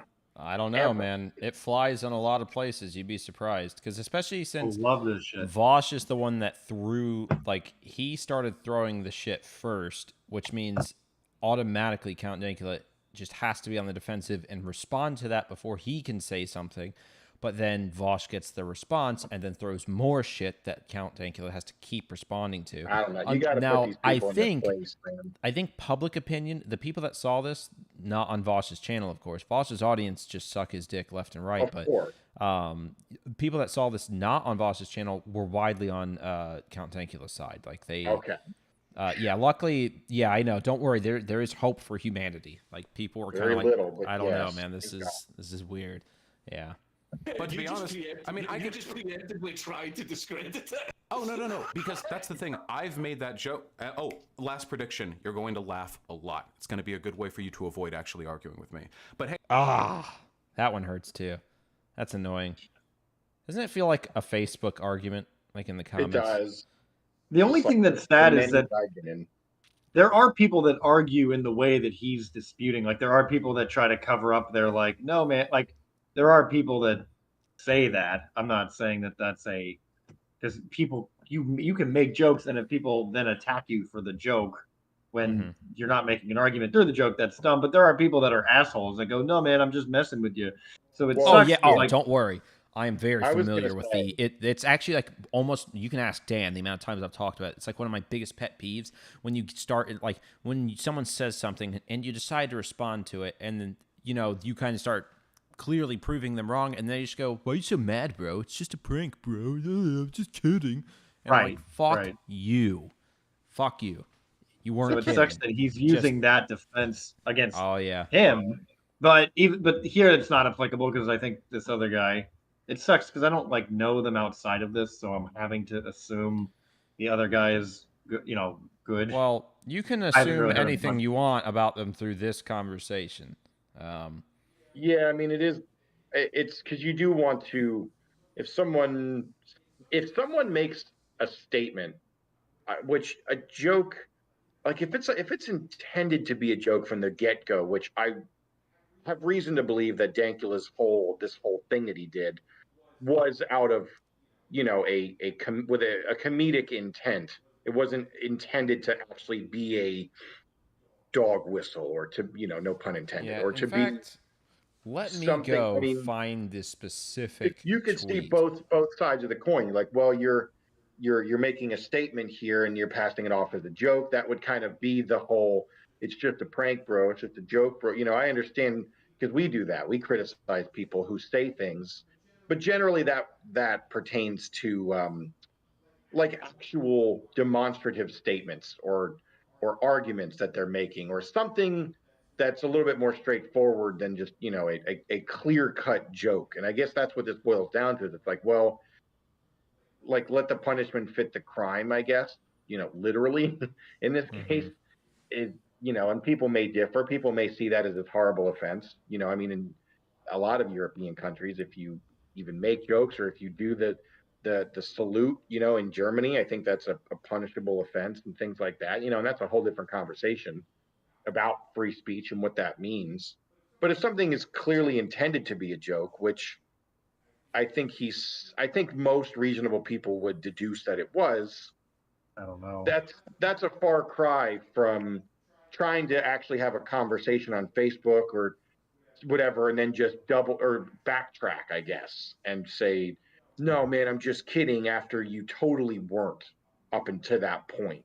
I don't know. It's a case by case thing. It's hard to really, it's hard to lock that down. Like I understand wanting to be critical of something that someone does that you may not see as a joke and they do. It's just a miscommunication at that point, right? Like, isn't that just what that is? Not that I'm taking his side, but I don't know, because we're kind of on both sides of the spectrum here. We're like, well, not everything you can't just say everything's a joke if it's not. But if it is a joke and you're freaking out about something and saying it has other implications and, holding someone accountable for something that, again, doesn't justify it, I don't know, what's the right thing? You know what I mean? Like, what's the right side of the argument then? Is it, should we allow things to be jokes and we have to just give people the benefit of the doubt? Do we not allow for any jokes and not allow people to just use I mean, that mask to kind of cover up things that we think shouldn't be jokes? Like that kind of starts to get into very subjective territory. I don't know, maybe I'm overthinking it, but I think as far like for jokes and whatnot, I mean, it's freedom of speech, right? Like I generally err on that side. You shouldn't, probably shouldn't err on the side that someone is a complete, like a racist. That seems, yeah, um, like just not a great way to go around, living your life. To yeah, just call, signing that because to that's the people very on thing we people. hate, right? About a lot of the modern, like, leftist movement and all that, how just everyone, you make a joke, oh, you're a Nazi, you're a racist, blah blah blah, and it's like, well, no, make a joke and shut up. Yeah, Ugh. and I guess that's one side of the spectrum, and then the other side is, I whenever I can't. guess we hold people accountable for saying things that weren't jokes, but then they're saying it's just a joke, bro. You know, like that one, the post with the AI. I mean, I guess you kind of got to take it on a case by case basis, right? Kind of got to Yeah. look at who you're dealing with, I suppose, and because like if you say some like I don't even know how to give it a proper example of like how that would all work. Also, I cannot find the tweet that sparked this all off at the moment. That's all right. I Which do would really be want to. useful. Yeah, it would be Yeah. useful just to see what he said. Yeah, I'm curious because at this Me point, all we too. have is just kind of conjecture, really. Or Yeah, I know. Let me Whatever. see if I can Google it because I can't find it on his Twitter. It's too hard to like it because this is like from like 4 years ago, I think. So it's a little too hard to be scrolling back. I try and search for it on his timeline, and fortunately, I can't find anything about it because I don't know what the fuck he said. I will not be searching it up on the particular laptop I'm using. Yeah. I'll tell you that. Because, oh man, This is unfortunately, not what I like- was expecting this to be. Oh really? I feel like I have whiplash from what I was expecting. I was expecting to be like challenged intellectually and really have Ooh. my, philosophies questioned. No. None of that. At least immediately. It's more about just, I think, analyzing how people argue or how Communicate. because like I think it's Sure. more interesting to break down sort of who, like, because it's very obvious to us maybe some of the stuff he's doing, but it is interesting to see him do it and break it down. Yeah. To kind of figure out how he's trying to get out ahead of the conversation here, and backpedal things and do all sorts of stuff. I can't find the tweet right now. I That's will all try and right. find it maybe within the week, and maybe I can bring it up next week. It would be helpful though. Maybe I don't know. Let's keep going. All right. But hey, I'm an edgy dude. In fact, I'm in trouble with the left right now. I've made the "it's just a joke" argument many times. However, it's not an all-encompassing argument. You can't say it's just a joke to everything and expect that there's no underlying biases that inform the reason you make those jokes. To me, making jokes about edgy shit like that is a little bit like making jokes about being a pedophile. Now, if you're an edgy boy, and I am, and you are, Oh, edgy Let's. boy. Edgy boy. God, it's like a walking fucking And there's a lot there, like what he just said. Yeah. So what he said is, yeah, I make jokes, but sometimes like you can't just say, well, the joke isn't okay in this context because I say it's not. Right. Yeah. Who Depends on made the you the situation. arbiter of fucking comedy? I know. Right. Really? Yeah. Oh my gosh. And mean, I already don't like the framing of what he's about to say here. The whole like, saying that is a bit like making a joke about a pedophile because he's gonna. Let's see what he says. I don't want to misquote Yeah, I'm him. curious. sometimes making jokes like that can be funny if it's well timed and well paced and stuff. I accept that. I'm a big free speech warrior myself. But if you're constantly making jokes about how you like kids and you hang out with people who unironically say they like kids and you foster communities full of people who say they like kids and everyone underneath all your tweets is talking about how, ooh, yeah, they agree, kids are awfully nice to molest, then I would start to wonder how sincere is the joke defense and how much of it is just you avoiding responsibility. You gotta love Okay, how hold on. clear cut that example is. Wow. Like, Also- go ahead. Please take that soundbite.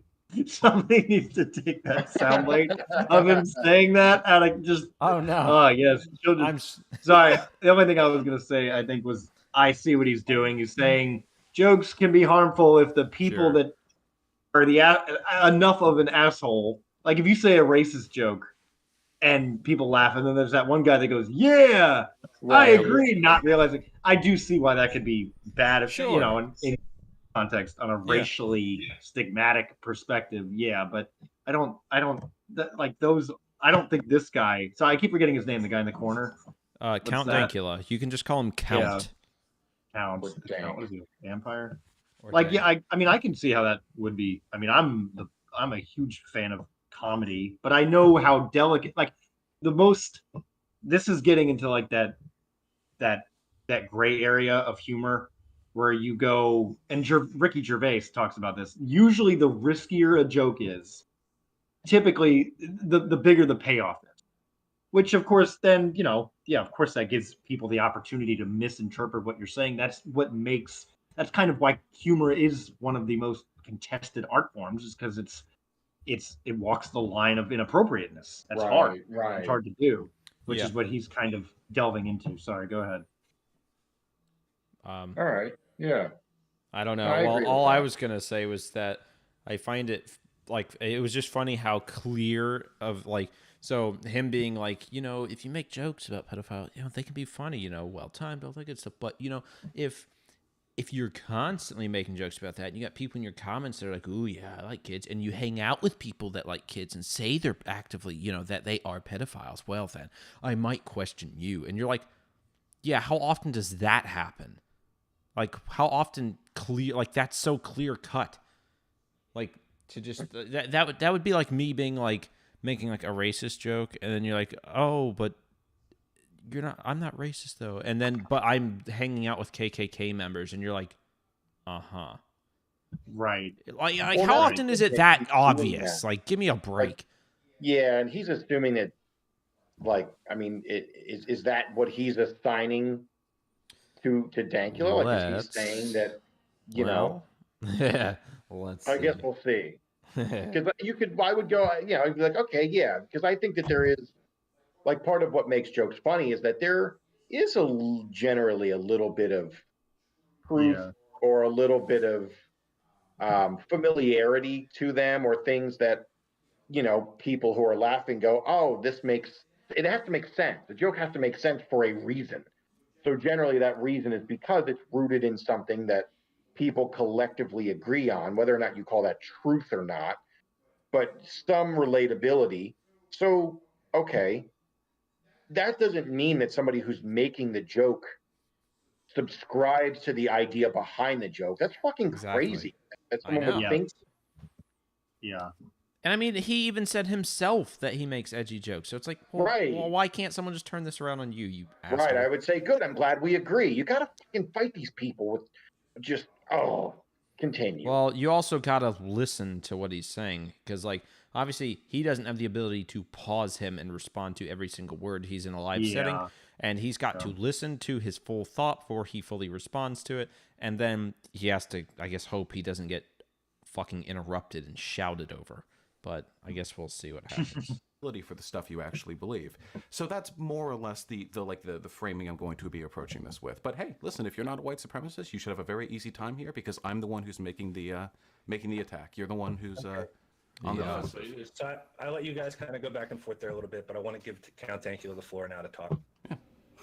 No, it's fine. It's just the thing is, like, see, whenever you are literally a full-time comedian that does stand up, like me, whenever I say something that offends people, like I usually say, it's just a joke. I'm a comedian. So it's a case of, that is kind of the key argument behind my job, because it's literally what I do for a living.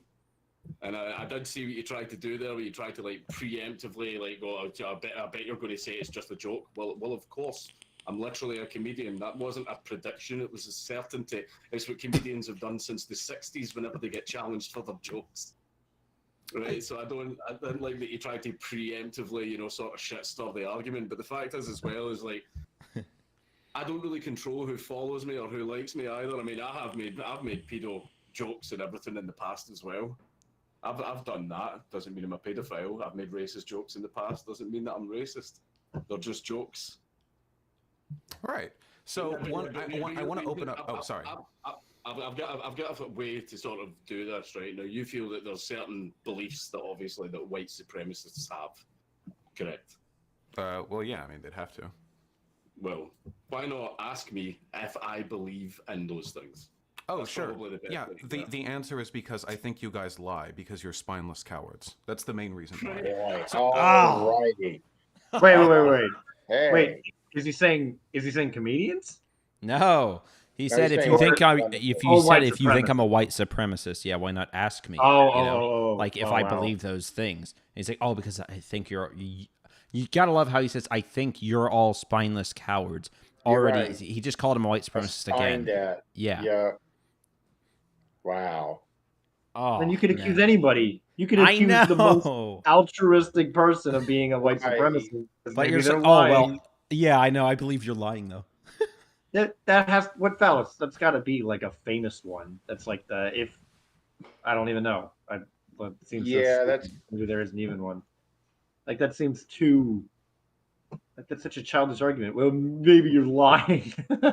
Maybe I don't know. I don't yeah. know.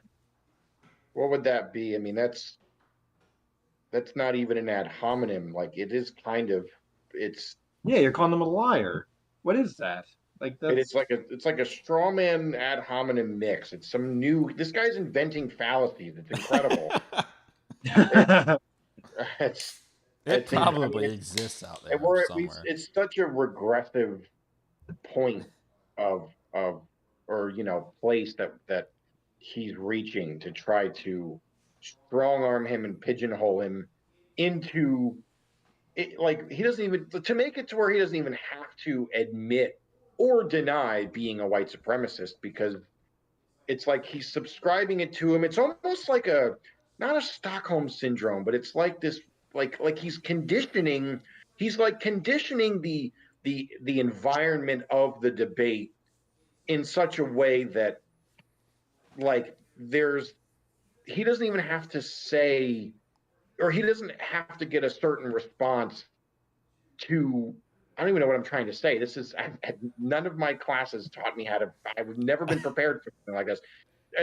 Like he's almost creating this environment where there's like this like faceless third party almost that this like proverbial 12th man through his fallacies that's creating this weird multifaceted layered argument for him that makes it so that no matter what he says, it's going to, I guess, retroactively justify or validate Vaush's argument. Like that probably doesn't make any sense. It made sense in Well, my head. here, I can make it make sense for you. Holy Basically, shit! what he's I'm in doing, pain now. he's being very disingenuous and making very broad, sweeping statements that no matter what Count Dankula says, he can't respond to it in a way that will ever counter what he said, because he can easily just fall back on, oh, well, I didn't say, that you were one. It's like the whole trying to preemptively discredit it's a joke argument thing. It's like, okay, well, he's trying to get this out in the argument, in the conversation now, that no matter what he says, he can't win, Count Dankula. Yeah. And essentially all that will do then, and that's like he's done that constantly so far. He throws out these ideas because he's a more dishonest person. Count Dankula's not. That, it's going to make it way harder for Count Dankula to respond to these things. And Count Dankula calls him out on it. And then, Vaush has an equally disingenuous, dishonest answer to be like, oh, well, yeah, but you see how you could be lying, though. We can never really know what you think. You could just be lying to me right now. No. And you're like, oh, okay, great. What am I supposed to do? And he also he demonstrates that he's intelligent, which to a maybe slightly less intelligent listener, Right. is they need to Oh yeah.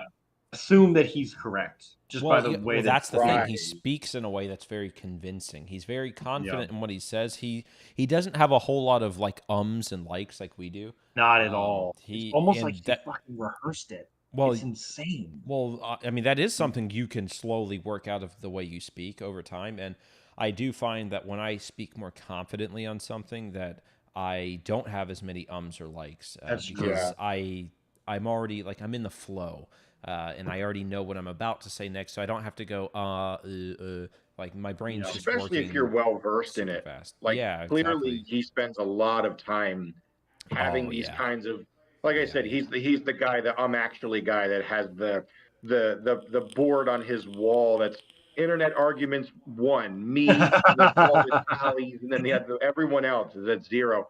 That's what this is. I mean, it's his full-time job to strong arm people into this whatever identity I mean, politics narrative. Yeah, I mean, that to he's be fair, he formulated. doesn't debate that much. I actually, he might not be debating anymore. But he used to do it more, but he mostly covers videos, and I found out something funny about how he covers videos. A lot of times, what happens is that he will, before he covers them for on a stream, he will watch, or his, I believe it might be, it's either him or his editors watch the video beforehand. And let's say it's like an hour-long video. Well, they will find like a section of that video. Let's say it's like a 6-minute segment of the video that is very easy to respond to. So like, and it'll be a random 6 minutes out of the hour-long video. So it's missing a lot of context. It's missing all sorts of stuff. But they will give that portion to him. He will respond to it, and he'll basically, then he can just do whatever he wants with it and be like, oh, well, they didn't say this, they think this, blah, blah, blah. Even if in that other 54 minutes, the video completely refuted it. Yeah. I mean, that's just sound biting, really. That's what they do. I mean, it's what a lot of people do: clip things out of context. Like that's classic. That's the internet right there, and that's a lot of what he does for the most part.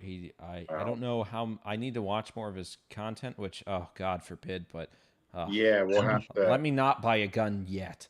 Let me wait until after I've watched. Well, according to him, you should fight off the January 6th protest. Well, no, I shouldn't. I don't agree with him, you see. I shouldn't buy the gun. Yeah, I should submit or die. Just that's what it is. Yeah. My goodness. Anyway. Yeah. So I can ask. I mean, wait, really quickly. Wait. Do you know? Wait. You asked me a question. Wait, I'm just answering. Don't worry. We'll get to it. Okay. So, do you know a person called Nick Fuentes by chance? Yes. Ooh, hold on. Do you guys know who that is? I thought he said Vic Fuentes. Isn't that the singer of Pierce the Veil?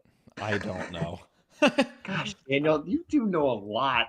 You know a lot about the metal industry. Like you know, like when a drummer of a local guy in Arkansas got married, you'll be like, oh yeah, he recently just moved. Yeah, he's like, I'm friends with him.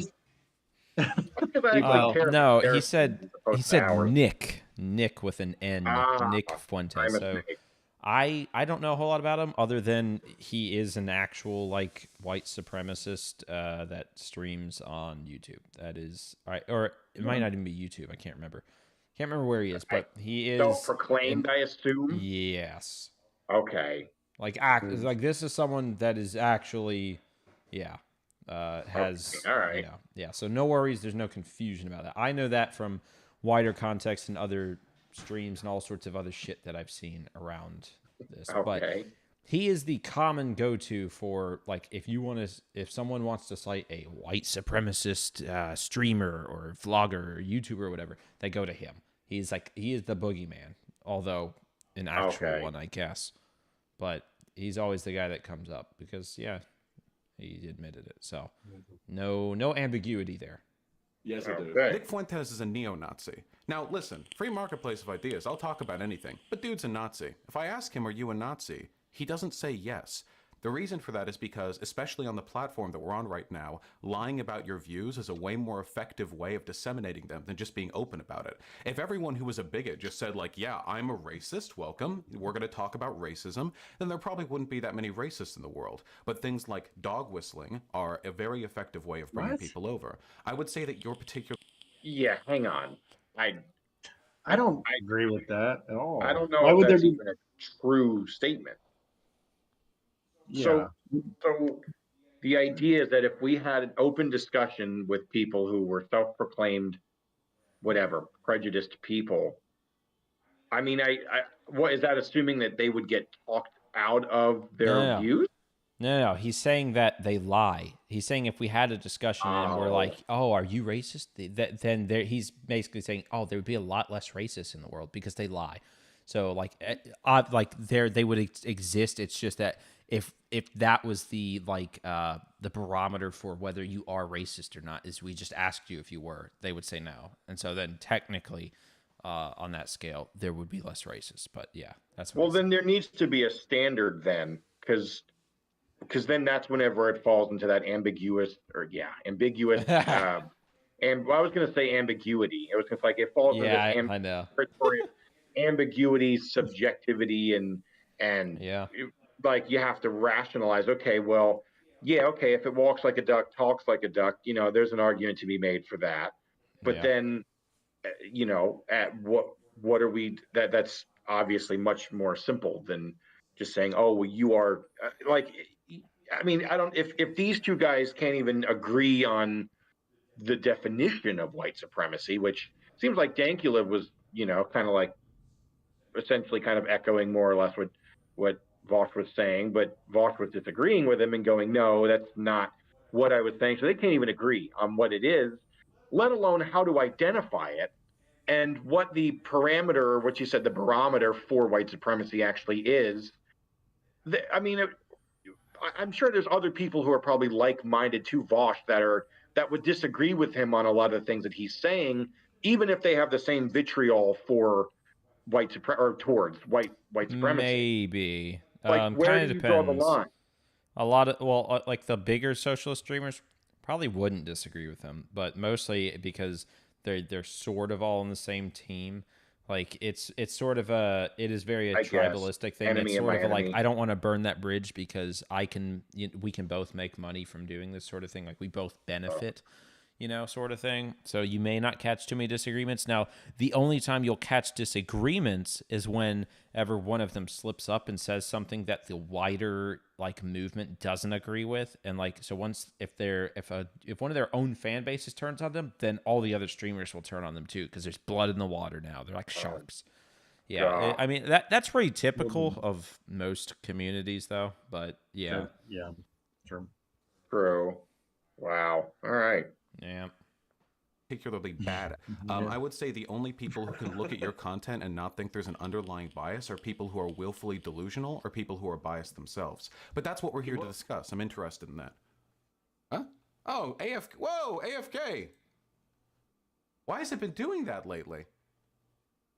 Uh-oh, bring me back in. Faraday. Uh-oh. This is like us. This is our Faraday, podcast. AFK, It is. no. Oh my God, we finally found something relatable. Wow. Holy shit. That's about the I don't feel extent so of bad. it. But yeah. Yeah, that was me today. My whole fucking like the thing I use for streaming called OBS. Like anytime I open it, it normally saves my previous settings, and then today when I opened it, it was all just ruined, fucked up, and I don't know why. And I had to reset it all. We would have actually probably started earlier, but here we are. No. I ruined Did it all. we Sorry. win the debate?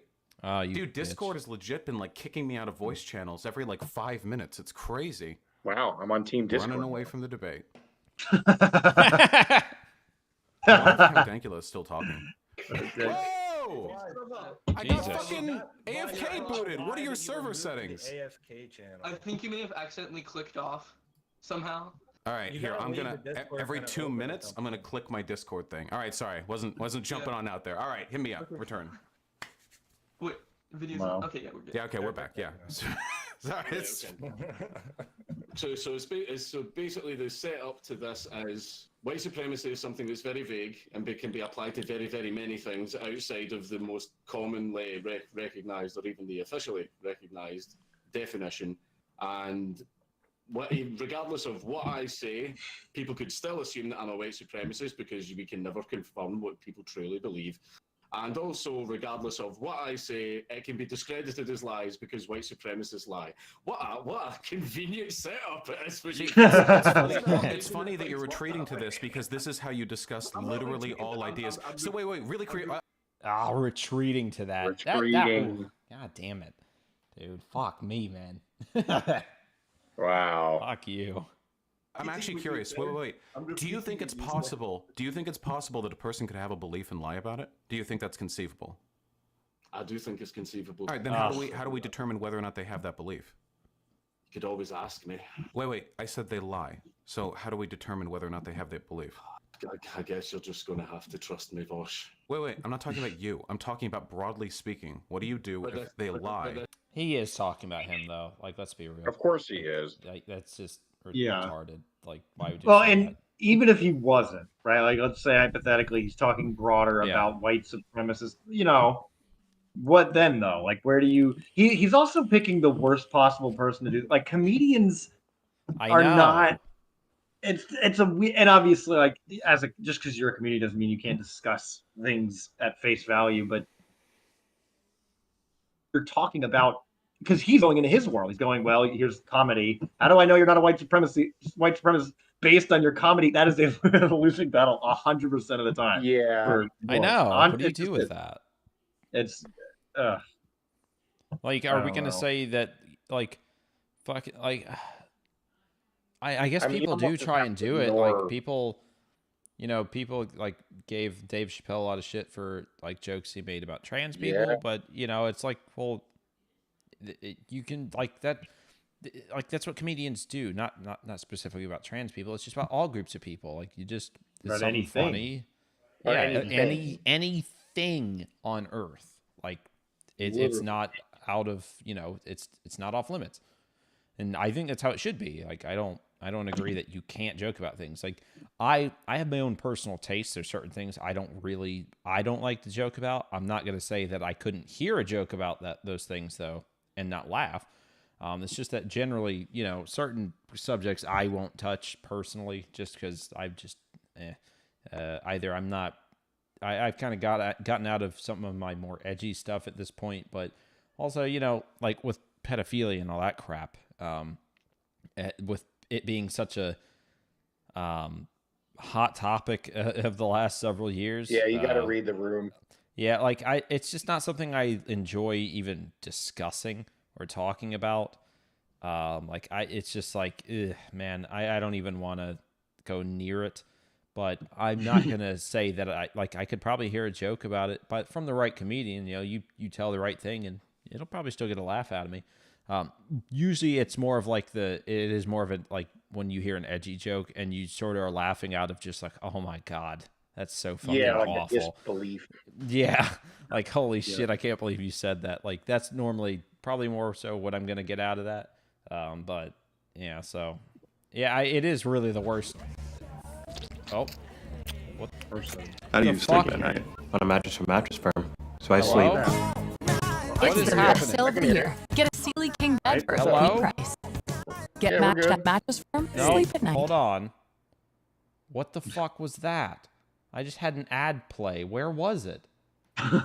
It was the most disgusting sounding thing I've ever heard. Did you guys not hear that? At this point, are we really surprised? Dude, it was for Mattress Firm, but it started out with all these nasty, wet sounds. I don't understand what the fuck. Firm, I think is just a money laundering company. Absolutely, yeah. Hold on, no.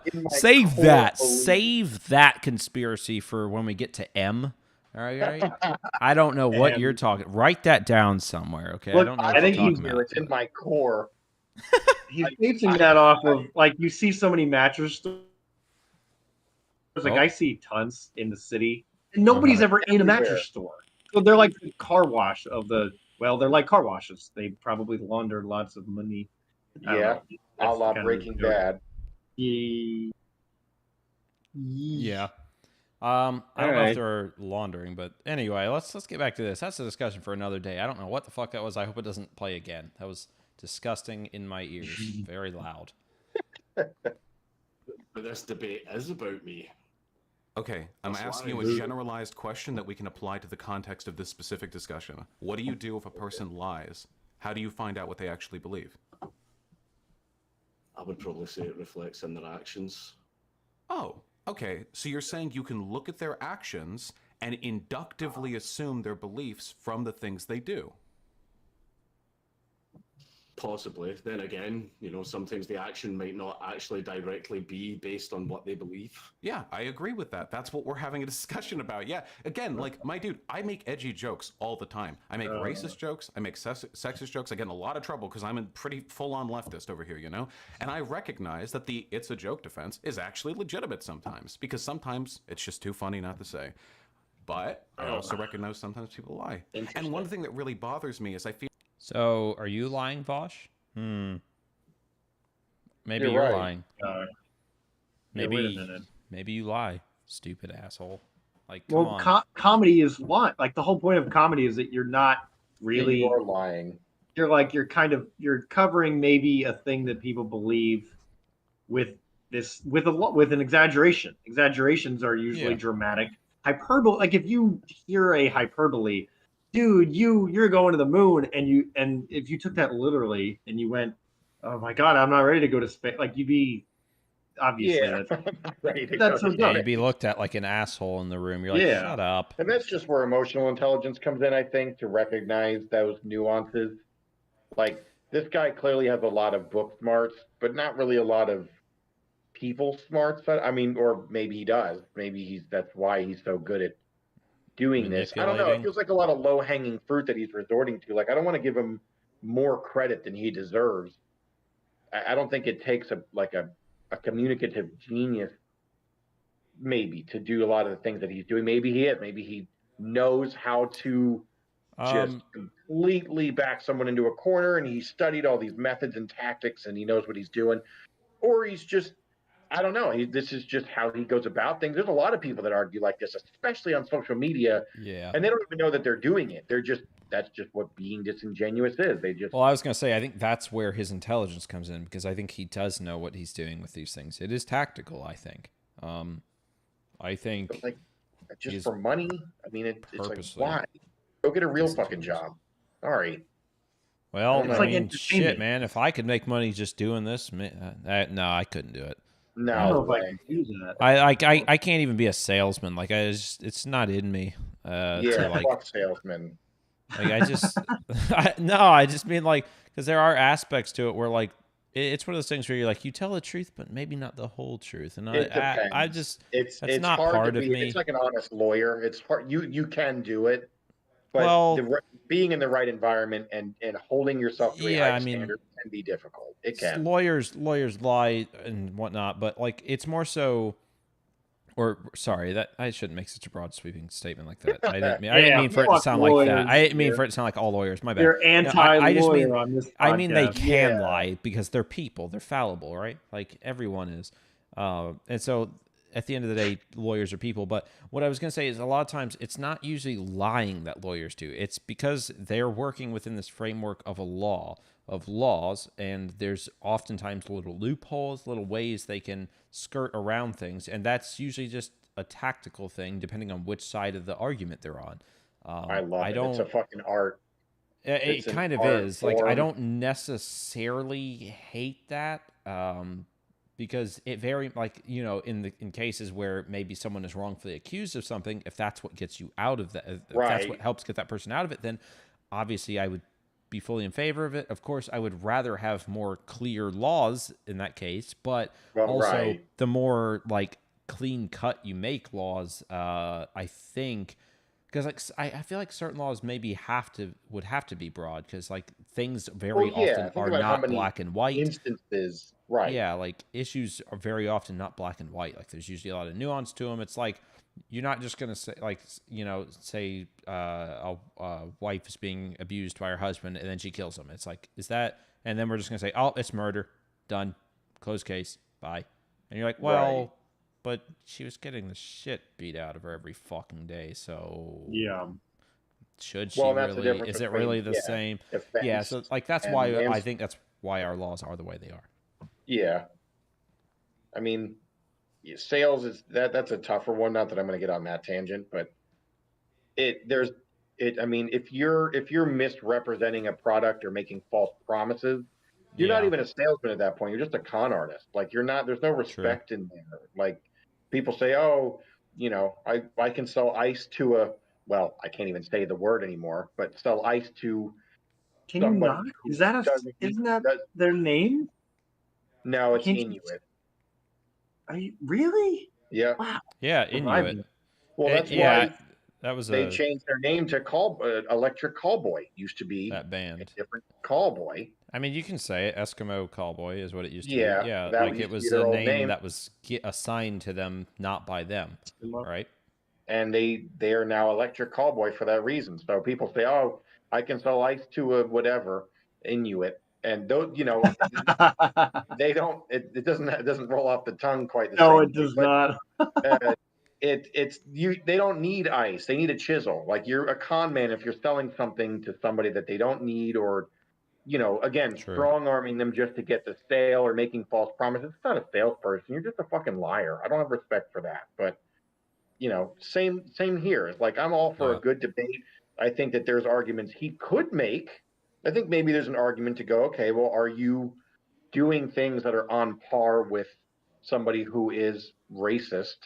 Let's unpack that and, defend yourself. Not that he should have to, but if he's agreeing to this debate for whatever fucking reason he's deciding to do that, then okay, then we have an argument here, but not the way that he's going about. Like, he's doing kind of the con man version of a debater and just employing all the unethical tags. It's almost unethical. It is almost a form of, Wow. Yeah. in a YouTube way, ethics I don't think, exist. especially because you have the responsibility as a streamer, as an influencer, I guess, or whatever, in a position of power when you're leading something that other people are subscribing to and listening to and learning from. You have a responsibility, I think, at that point to uphold a standard of morality and ethics and values and these things that matter in our society, right? You're representing these, like, the way that you're representing yourself is very important, and you're also representing what it is that you're talking about. Like, I don't know, people don't take that into account really. They just talk to talk. They don't really realize the broader implications of how they're going about it. And especially if you have people who are listening to you and who are going to go out and parrot those things or take those things back and then go have conversations of their own and live lives of their own and have children. Like, that's what I mean. Well, is there's see, these the thing is, I know this about Vaush. He does know all this. He knows exactly what he's doing. He wants to just essentially win at any cost. He wants his team to be the victors. He wants all. It doesn't matter. Like, what's the saying? There are no bad tactics, only bad targets, or whatever. Is that what it is? Or no bad targets? What's the phrase? I don't know, but it's something like that.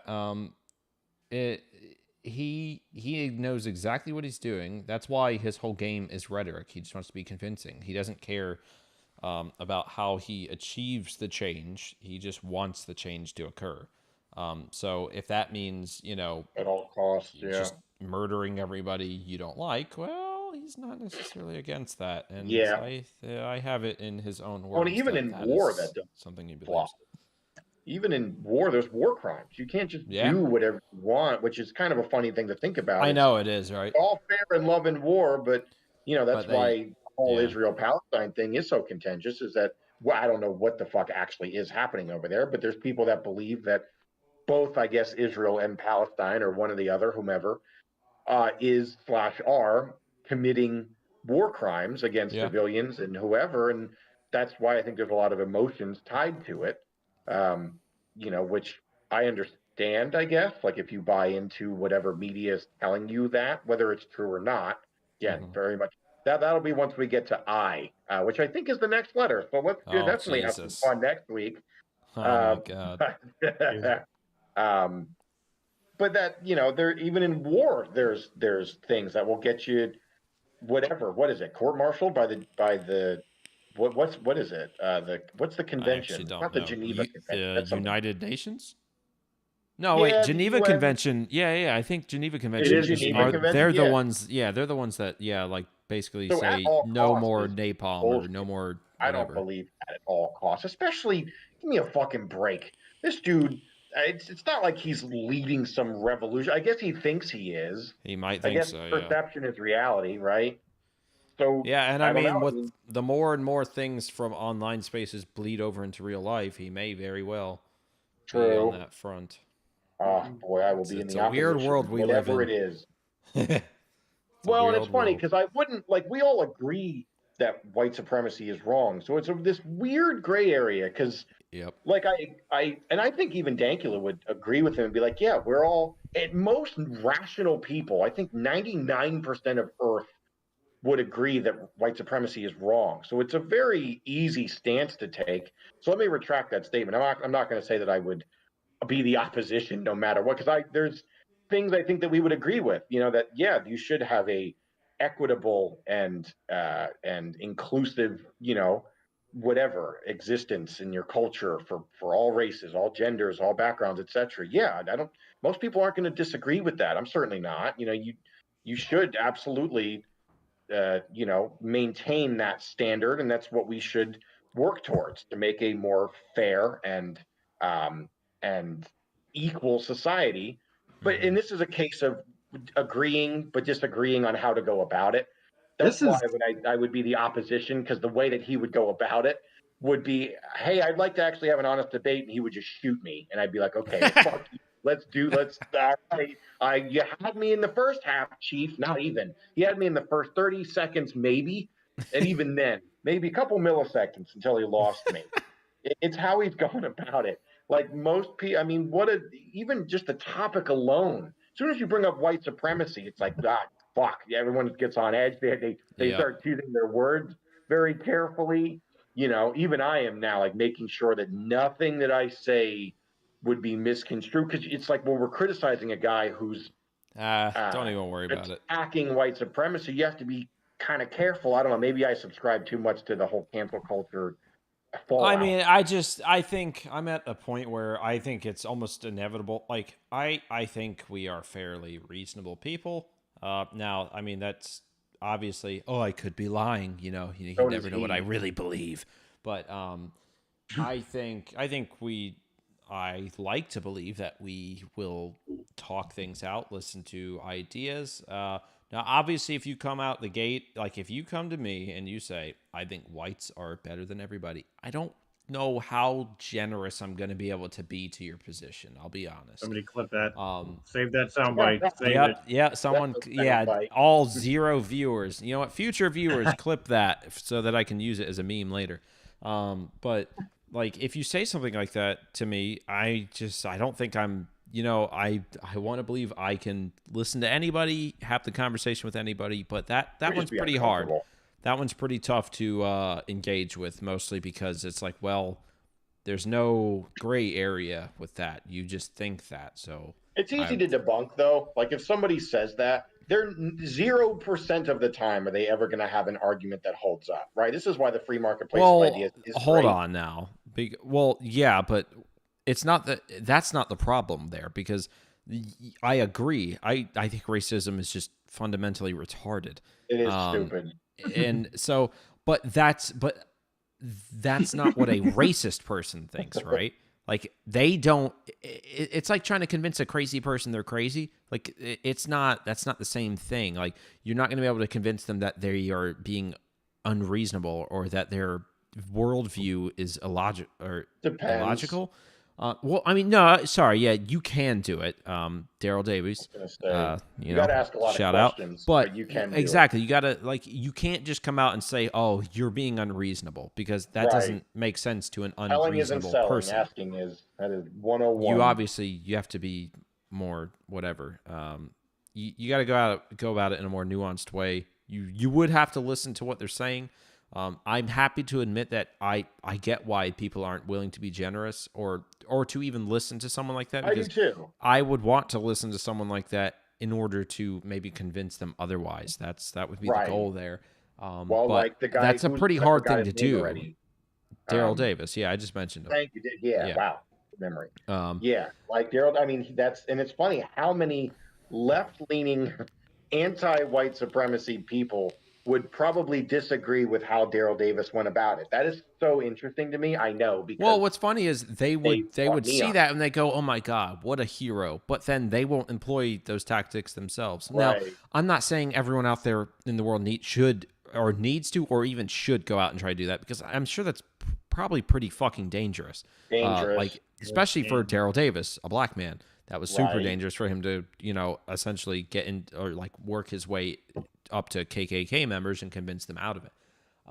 That's pretty dangerous. But, I do think, and I'm not saying you need to go out there and like find people with these extreme views to that. There's a lot of smaller ways to like change the world. Like, if you fundamentally believe that someone has an idea that is destructive or bad for just society, you should like you shouldn't just demonize that person. I don't think. I think you like if you want the world to change in a certain way, you can't just murder away the things you don't like. Right. You just can't. That all it does is violence begets violence, right? They're like It just cockroaches, breeds they just come hatred. back. Like, Yeah. oh my god, another fucking ad. I see it this time. That's it. The mattress firm money laundering is trying to What get the you. hold on, I'm sorry, it's throwing me completely off. I just have audio in my fucking ears. Dude. Mattress Firm. Sleep I'm at sorry, night. another mattress firm ad. Holy crap. I'm telling Okay. you, But anyway, they're successful for a reason. yeah, I know, right? Yeah, for pissing me off. But they like the whole I hate that people just write off other people as soon as they have a view they don't like or that they despise rather. It's not cuz like obviously white supremacy is not just it's not a view that just I don't like, That's right? just, That's actively like that doesn't describe it well enough. This isn't pineapple on pizza. What? Oh, yeah, sorry. Yeah, it's not, it's not something like I'm not going to be able to convince someone out of that. That's stupid. That one actually is subjective. Like that one's just like that's just taste. I don't like it. You too. Nah, they're so objectively whatever. wrong. I'm whatever. Fuck that argument. No, but we'll get to the P. No.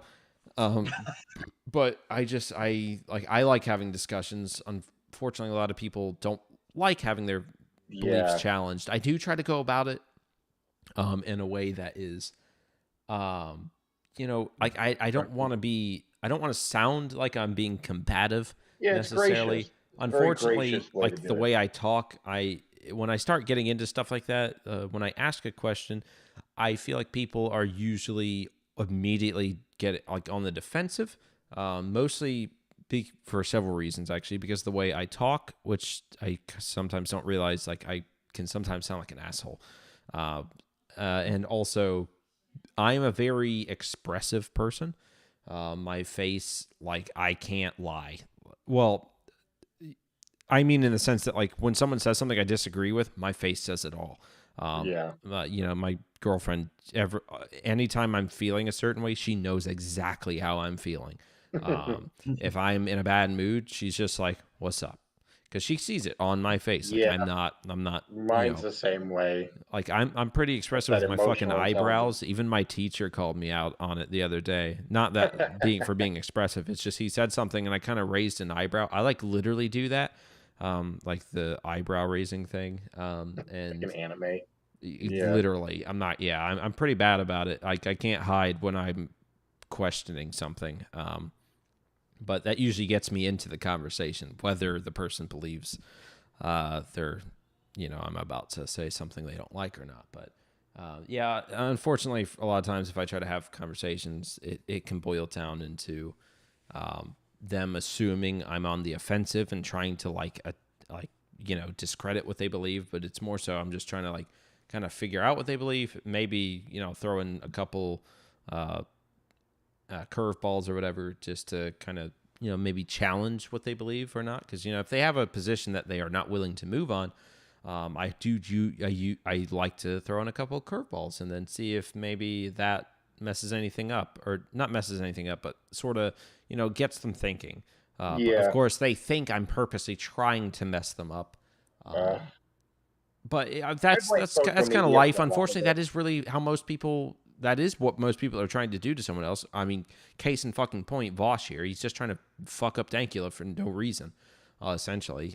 He's just trying to get a gotcha on him. That's what a lot of people do try to do. So I get why most people are on the defensive with that type of stuff. Because that is what a lot of other people try to do. Like that's what most threads are. And I do blame social. I'm starting to blame social media for more and more that I noticed. Yeah, I try not to, but it is Holy shit. Unfortunately, I don't know how definitive we can be with how responsible it is. It's one of those things I can point to and be like, this has probably influenced this. It's sort of like how we can probably point to COVID for how antisocial people have become. Yeah, absolutely. Why wouldn't that have happened? Yeah, you lock people up, they don't and there's interact. Studies too. There's ways to back things up, I think, empirically.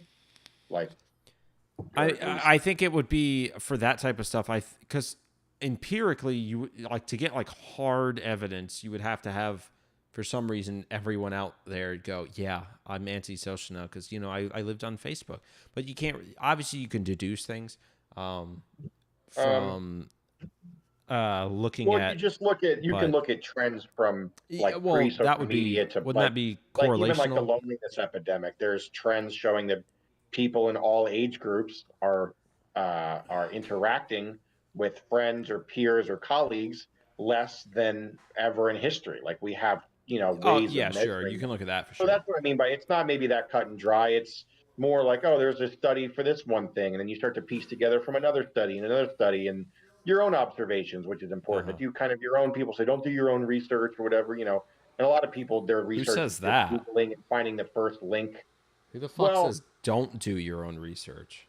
or it's maybe they won't say it that outright, but people will say I did my research, and people generally don't take that as anything credible because the problem is most people's research is they go on Google for 10 minutes, find the first link that validates their viewpoint, and Yeah. it's just a lot of like that confirmation bias kind of Well, I mean, to stuff. be fair, like even like if you do find something that, I mean, depending on what it is, of course, if it's a more very heavily opinionated thing, then then you should be more distrusting of it. But if it's something like I like to go to this one, is the sun or let's just say the sky is blue, right?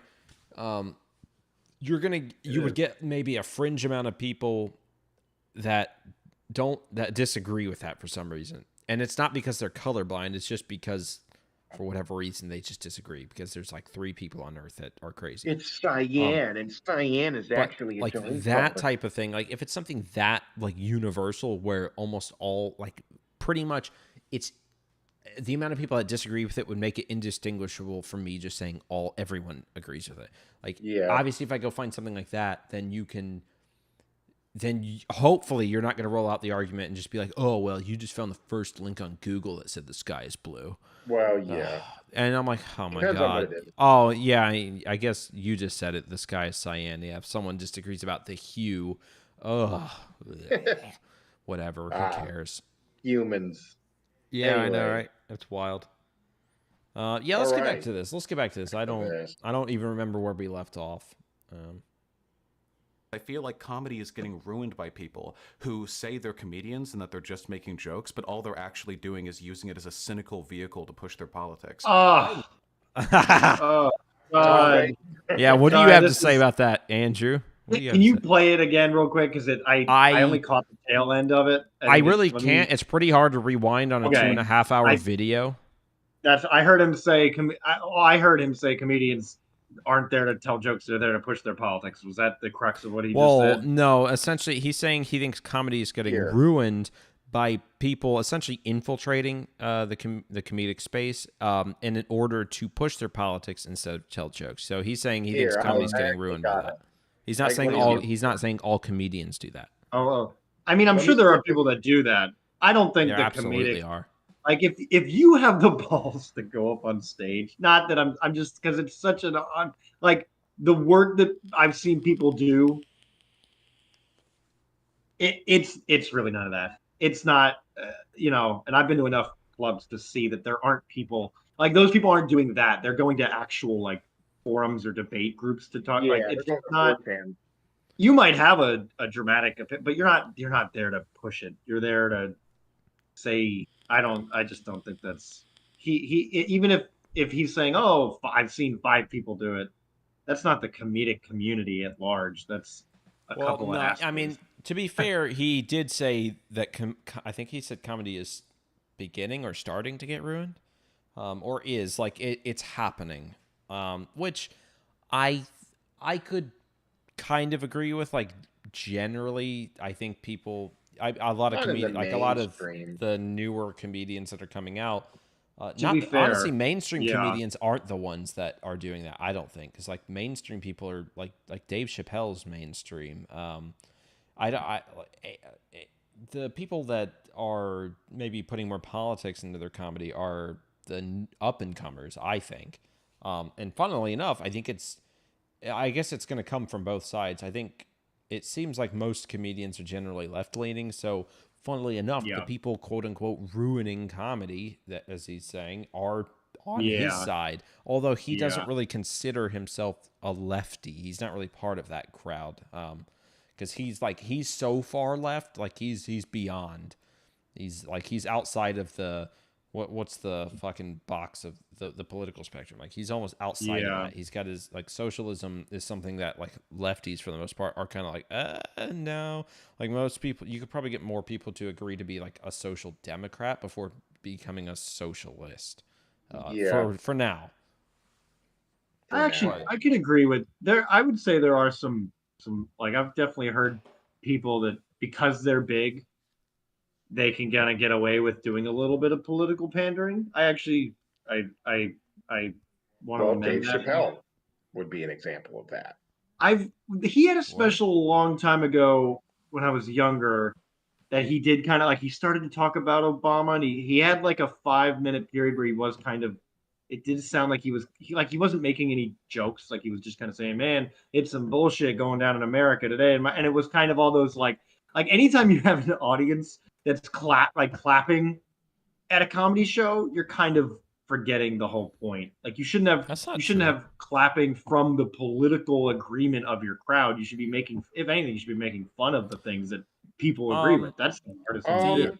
So the only thing I would say to that is it could be a little difficult to kind of draw a line between, because like I've heard plenty of comedians make jokes that involve politics, and they're sort of poking fun at one aspect of one side or the other. And they're kind of saying, like, does this really make sense? And they make a joke out of maybe a contradiction or something there. And like normally a lot of nuance is left out, but the whole point is to make a joke, right? It's just poking fun, and people will clap for that because like it can maybe be funny, you know.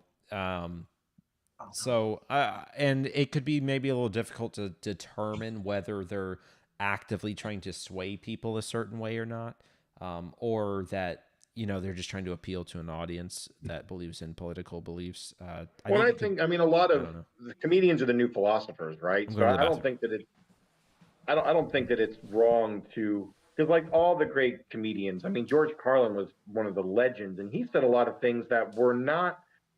He almost was like a monologuist that put in, that tied comedy in with like a philosophical lecture. He had a very unique brand of comedy that had something to say, and a lot of times it was very on the nose, but he made it funny and he made it very engaging. I don't know. I would kind of disagree with that. I think if you can be a comedian and say something that the population at large agrees with, or that a group of the population agrees with, but do it in a way that's funny and witty and kind of quirky, but it's still like you can go up there with not an agenda. I don't know. I mean, Dave Chappelle, he's one of the greatest comedians, one of my favorite comedians, and he always will be, just because he has such an amazing career and history, and the Chappelle Show is fucking hysterical, and yeah, he's a legend. And a lot of his stuff is, like we were saying, I think yesterday when we were talking, it's just up there kind of just talking. Like he's just up there talking about a topic, and he peppers in a bunch of really funny shit, and he's a comedian at heart, but he's out there, he's explaining something, or he's almost lecturing. It's almost like a debate or like a lecture hall. Like when you're in college, it's almost how they go about that. Like they're teaching you something, a perspective, but doing it in a funny way. And he gets applause all the time. So I don't know if I see that as necessarily a bad thing. Especially if you have something to say that maybe Chappelle and Carlin are a little different. I don't even know if that's what he would be like. Those guys are in leagues of their own. I think, which is what makes them so great, is that they're able to nuance the politic into the joke. Where I don't think everyone can do that. Just like a lot of people aren't good at telling the jokes, a lot of people probably think they can do that, and they do it horrifically. Like there was a club, I'd go to, and they even said no political jokes. And and there were also a few words you couldn't say. And yeah, part of me was like, I wonder why, but I think there's a ironic as this is, for an open mic at least, there's a piece you need to keep because you don't really trust these people. Like they're not professional comedians. The professional comedian, they can say whatever the hell they want. There's a degree of like, okay, we don't know what you're gonna like. again, you have to know the rules to break them. Well, not everyone really knows Yeah. the rules, so I don't think we should be breaking them yet. That's I guess true. if you get up there and just start saying Carlin, the N word, yeah, that's right. That's not yeah. funny. That's just Right. I don't even like.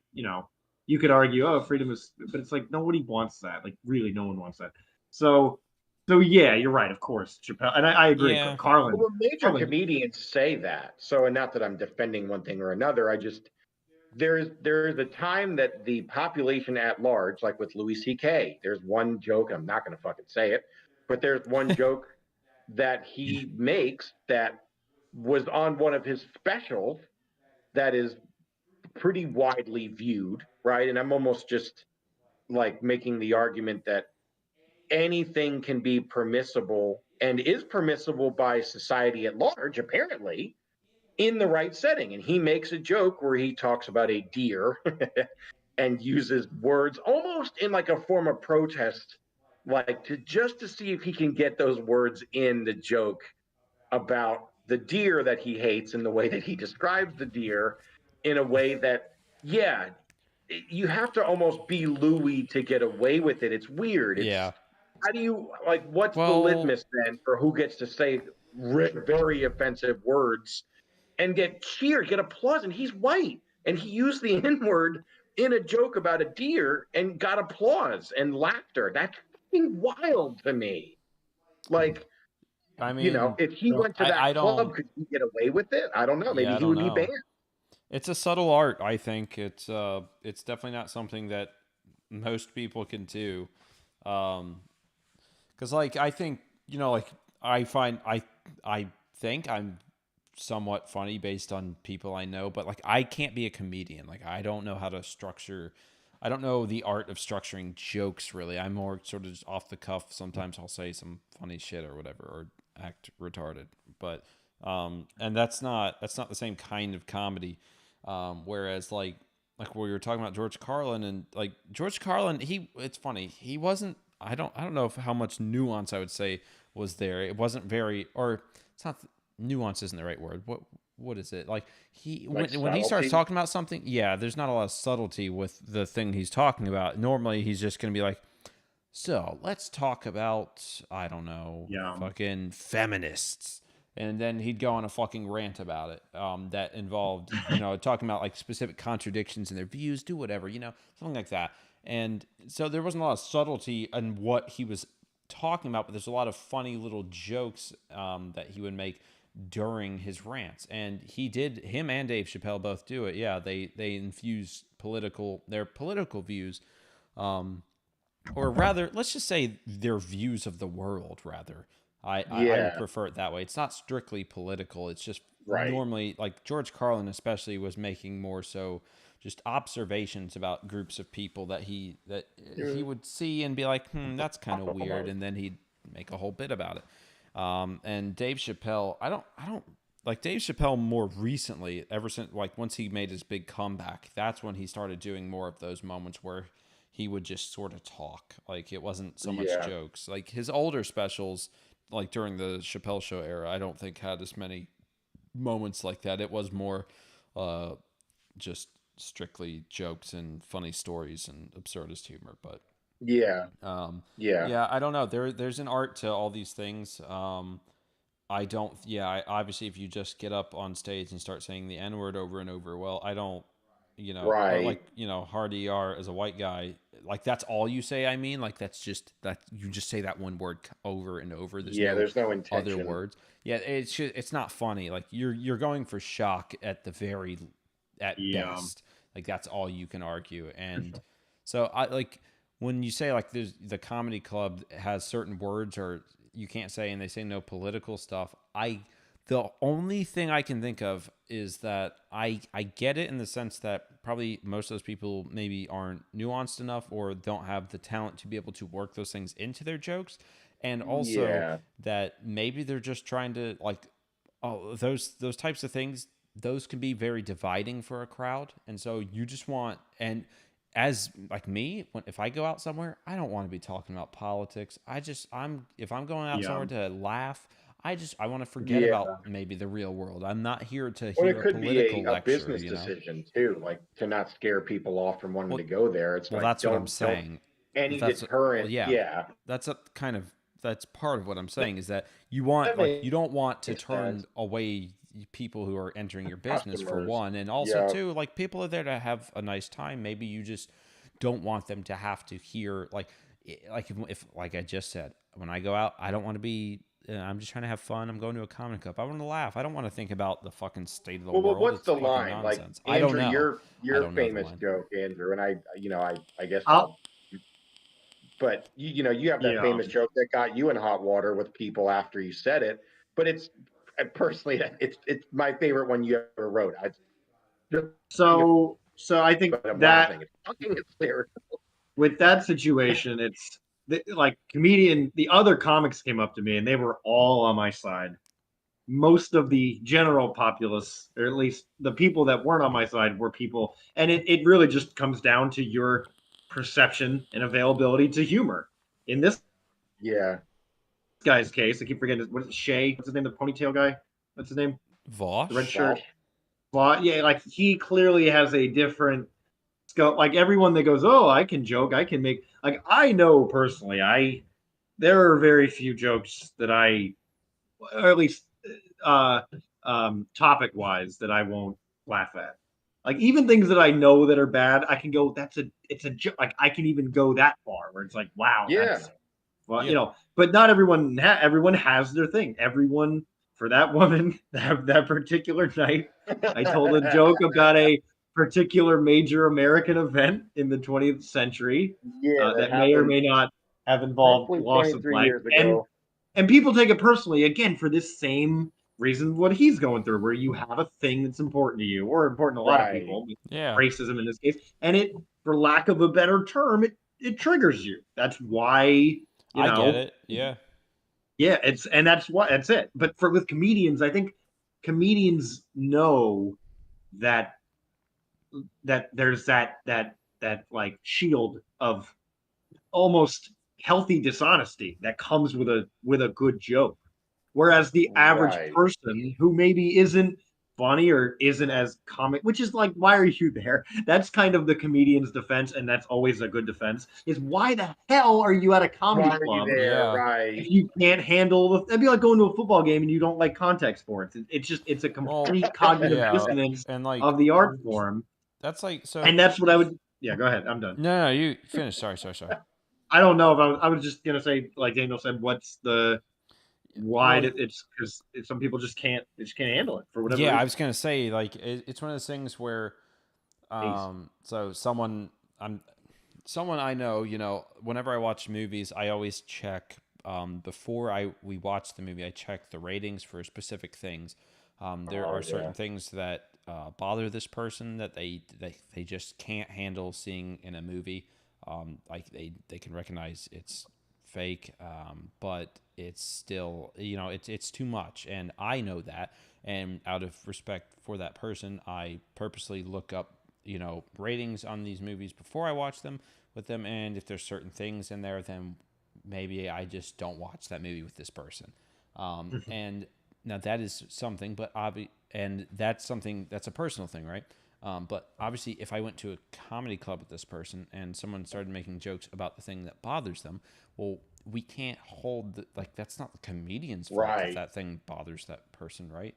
Now, in certain cases, the things that bother certain people could be pretty touchy subjects. Could be very, let's just say, skirt the line of. Like there's certain things that people will say, like, why would you joke about that, and so, but you can make jokes about anything, in my opinion, but I can understand why someone wouldn't like those, but it's not the comedian's fault, right? It's kind of if you go to a setting where you suspect that a joke about something that triggers you or hurts you could occur, well, it is kind of your responsibility to recognize that you could be subjected to these things during this, however long. Well, and a lot of people now feel like it's it's this sense of entitlement that, oh, I'm offended, so you can't do the thing anymore, and that to me is it really is an it's been like that for a while now. Undefendable, so that have this thing, no jokes that have this thing, no even discussions like this is why we're in the state that we're in, just as a society. That's why is everybody's so individually entitled, largely again due to social media, due to being able to live in an echo chamber. You can remove yourself from those things. This bleeds over into real life, like we say a lot. And now they have kind of this gall. They have this sense of, really just entitlement, for lack of a better word, that everyone else now needs to cater to their comfort zone. And they're not only are they not willing to challenge the comfort zone or be open-minded or be like, oh, okay, it's whatever, let me maybe reconsider and be a little bit lighter about this and not take it so seriously, whatever. They'll double down and they'll be like, no, you can't do this thing. They police everyone else's speech. I mean, that's like a form of narcissism almost. Like that almost feels like really. People think that they're entitled to a day where they don't get offended by things. Like people think that the world should conform to their level of comfort. And anyone that doesn't know that is an asshole. Right. Is an offender. It's insane. It's actual insanity, actually. That is not. This was good. Yeah. All right, we can go. So what did he say? He said this is something about comedy. Yeah, he said comedy's getting ruined by people that like inject their. I moved it back. They're using comedy as a way to promote their political views as opposed to being comedic. So that's, you can. I moved it back a little bit, so you can play it and hear what he said again. And I recognize that the "it's a joke" defense is actually legitimate sometimes, because sometimes it's just too funny not to say. But I also recognize sometimes people lie. And one thing that really bothers me is I feel like comedy is getting ruined by people who say they're comedians and that they're just making jokes, but all they're actually doing is using it as a cynical vehicle to push their politics. I love comedy, I love comedy. I love stand-up comedians. He loves comedy and black people. Oh, man.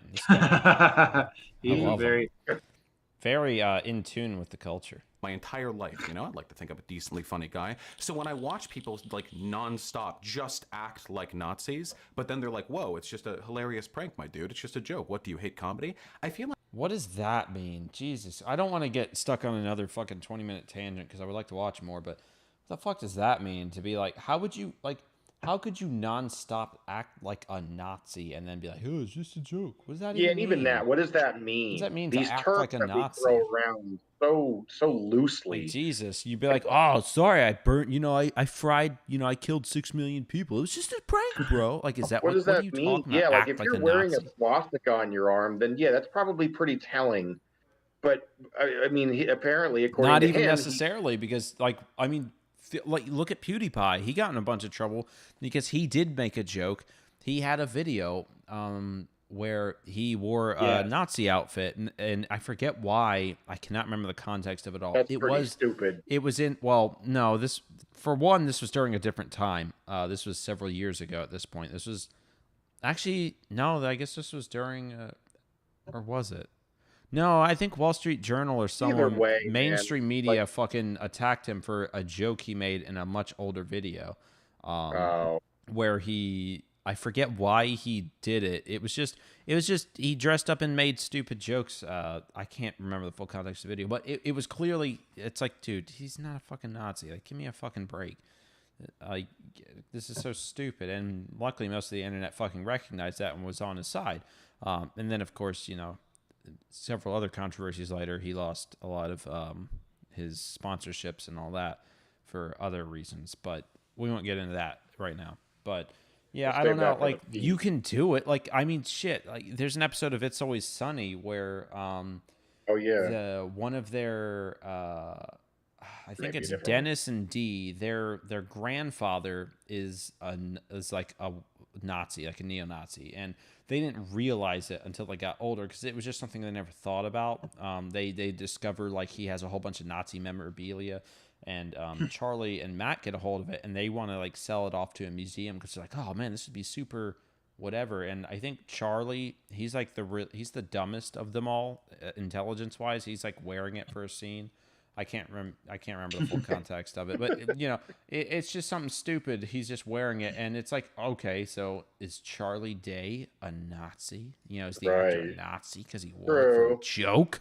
No. Generally, if you're wearing it, though, like, there's people like an But- image that went sure. around recently of like 5 or 6 people with the swastika flag walking around in the fucking outfits or whatever, and generally, Sure. like that's pretty telling. I think. I Well, don't know yeah, how much it's like the Charlottesville thing, like with all the fucking like for you know that. white supremacy people that marched. It's like, oh yeah, that I mean, are they all collectively as a crowd about to turn on and go, "It's a joke"? If No. you Right. if you can wear a Nazi uniform in a movie and not be a Nazi in real life, then you can Good do point. Nazi-esque things Exactly. in comedy and not be a Nazi. That's true. Exactly. It's Yeah. like whenever, like if people like if this the biggest one for that is like if people make like for example a rape joke and people get on them for that. That's like the biggest target of the kind of humor that people will go after you for as a rape joke today, or race, but rape is and it. But if Yeah. you portray a rapist in a movie, you'll get Oscars and tons of acclaim for some reason. Because whenever you're on do stage, you you are mean? kind of What do playing you a mean by that? character. Well, if you play a rapist in a movie, I'm sure the guy that was in the girl with the dragon tattoo probably, I'm assuming, did not get a Well, lot of hate mail because he was an actor in a movie and everyone. I wouldn't count on that, to be honest. I don't know. I haven't seen don't that. Who know. plays the aggressor in that movie? Oh, I have no idea. I don't I doubt know. people We are need to writing watch to that, though. his. It's a great Well, movie. then, all right. Well, Like, look, I'm not. Are they I'm not writing trying, him, going, "How awful are you?" Or even the maybe the directors. They were like, very well may have. It's kind of hard to say. I mean, actors get shit for that type of stuff all the time. Now, granted, it's because people just go a little too far. But like something like that, like, I mean, that guy is probably not going to be the one winning the Oscar. I'll be honest. Probably not. He's not going to get a whole bunch of hate mail because it is a movie, but he's not probably going to get the Oscar. It was probably The Girl, if anyone was going to get it, because I know that movie is that type So of then movie. Maybe it's more important that I say the movie itself is not going to be denounced because of the people aren't going to say. Well, people might say don't watch it because it's graphic. I think it but depends. They're not going to hate. They're not going to say what an awful artistic Well, choice to try to portray this real thing. That's a real. I actually don't know. I think it depends because I've had this conversation with Dan more on I don't know, on a couple occasions. There's this genre of movie. All right, there's a genre of horror movies in particular called rape revenge films. The whole premise is that there's typically a woman that is assaulted, and it's usually pretty graphic. And then the whole rest of the movie is her taking revenge on her assaulter or assaulters. And that is the point of the movie. It is like some strange, like it's a sort of an empowerment sort of thing. Like you're getting back. Now, I'm not going to deny that artistically you are allowed to make that. I cannot watch those movies. It is usually, I've seen one of them. I think it's called, sorry, I've seen more than one of them. I was trying to reference a I'm newer trying one. to I mean, think like of a I've really seen famous a, one. oh my god, another ad. Holy shit, I'm gonna kill myself. In Minecraft, hang on. I gotta wait for this ad to end. Get mattress firm. Sleep at night. I'm gonna do it. Okay. Good lord. All right, there, it's over. Funny, I don't see them. That's weird. Well, I don't know what's happening. It's an ad on the side of the screen, and I can't get rid of it. It's just popping up every like 20 or so minutes. That's funny.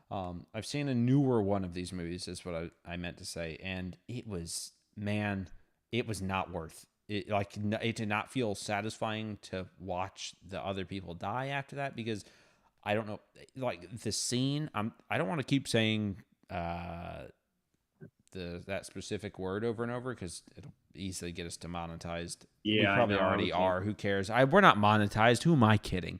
I don't monetize these fucking videos, but yeah, that one's whatever. That one's a little less contentious, but is it?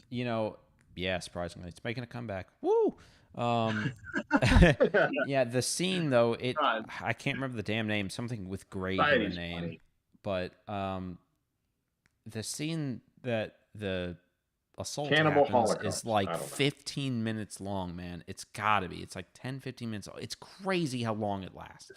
And it's the most uncomfortable I've ever been watching a fucking movie. That's something I can't handle. Again, I'm not going to deny that artistically you can make that movie. Yeah. It's just I can't do it. And that movie rightfully did not win any Oscars. It wasn't a good movie even. Like there's nothing even outside of that. Even if that was not I was in going to say the movie girl with at the all. dragon tattoo is at least a I hear decently that's a made good film. movie. I don't. I'll watch that on my own at some I point, or liked with it. you, Dan. I'll watch it with you. Yeah, I say let's watch that Obviously, I can't watch it with other someone people. else Yeah. I know, but I can't. I guess I'll watch that with you at some point. Maybe I'll be a little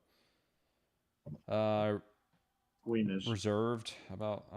Yeah, I have my reservations. Is what It's I'm trying not to too say. gratuitous, I guess is the word I would use. Like it's not Yeah, I was gonna say overly just the like indie tasteless. horror movies that are in that genre. Yeah, like I'll never watch a Serbian film. I'll never watch. Oh my god, no. I'll probably never. I don't know. Hostel, I'm on the fence about. I've heard that. I don't think there's anything like that in Hostel. I think that's just like torture, like porn mostly is what gore. I they mean, call we've it. It's seen just all the gore. Saw movies. Is Hostel that much fucking worse than? But I think Hostel's even worse than Saw in that department in terms of Really? the torture. Yeah, that's what I've heard. I'm not gonna watch It's it. Though. about on par. It's the same like cutting people's it's rough. and shit. Yeah, That's but like the new Saw one. is kind of like goofy overall. Like A there's some little rough bit. stuff in it, but like that's story true. wise, Saw is very goofy. It's so stupid. So like I can Story-wise, kind of laugh yeah. off some of the stuff that happens because I'm like half the time the way people get into the situations is just because they're stupid, and so it's kind of I can laugh, so I can get around it. But yeah, I don't know about Hostel. I don't know. Anyway, let's fucking. I said we weren't gonna get on another let's tangent, finish and then this. I did. We're not gonna finish this. You joking? 17 whatever. minutes in.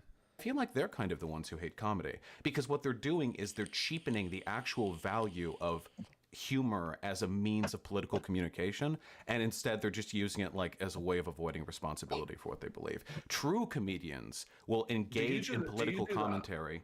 Huh? Do you do that? No, I'm very, very open with everything I believe.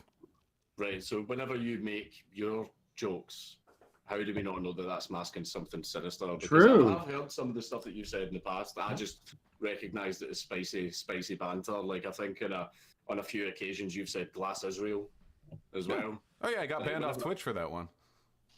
Oh yeah. Wait, he said that said what? His accent's so fucking he thick. said I love it. yeah. He said glass Israel. What does that mean? Glass. When you say glass them, it basically means bomb them into oblivion. You know how like if you apply enough heat to sand, it turns it to glass. Wow, what a weird insult. I'd be like, yeah, whatever. Sure. It's not an insult. Wait, no, what? he believes that. That is not a joke. Not insult, but He believes Glass that? is real. Yes. Huh? What? No. Glass. No, not glass is real. Glass Israel. No, it's a conspiracy. He's saying glass Yeah, I was doesn't. like, glass is real. I'm like, yeah, I'm sitting behind a window Oh right my there. God, In front of the glass window is fake. right now, and it seems No, you know, Dan, I it's don't it's a take fucking on LED reality the way I've taken screen. these past couple months, I got but I'm pretty banned sure from glass Twitch. is real. It's an That's LED great. screen, Glass is Dan. real. It's not What? real. I've never heard that before. Glass to glass. I've You've never never heard either. that? That's because Yeah, we that's have a- that's- jobs. I've never pretty- heard that before. No, that's pretty ever. common. I've heard that multiple times. Wow. To glass I've something also means never to heard that. What the Glass fuck? is what a weird Glass? What? glass. Yeah. Dummy. to glass. Like glass yeah, if you bowl? say like glass this place, that means like essentially just bomb it into oblivion. And that's it. Like that's an insane thing to say about a whole country yes, where there it are is. men, women, and children that Yep. are. Oh, don't civilians. worry, Dan. Yeah, don't worry. We're on your side on this one. No need to Fuck. even like break that Fair down. enough. That's an absurd thing to say. That's just a verbal note I had to He make. believes that though. That's not a joke. I think this was before the current Wait. like situation with Israel Palestine. Like this was a while ago. So he could maybe get away with it a little bit more back then to say it's a joke. No, he's a piece of shit. He believes that. Wow. Yeah. Well, I would never say well, that about actually, any group of there's people. probably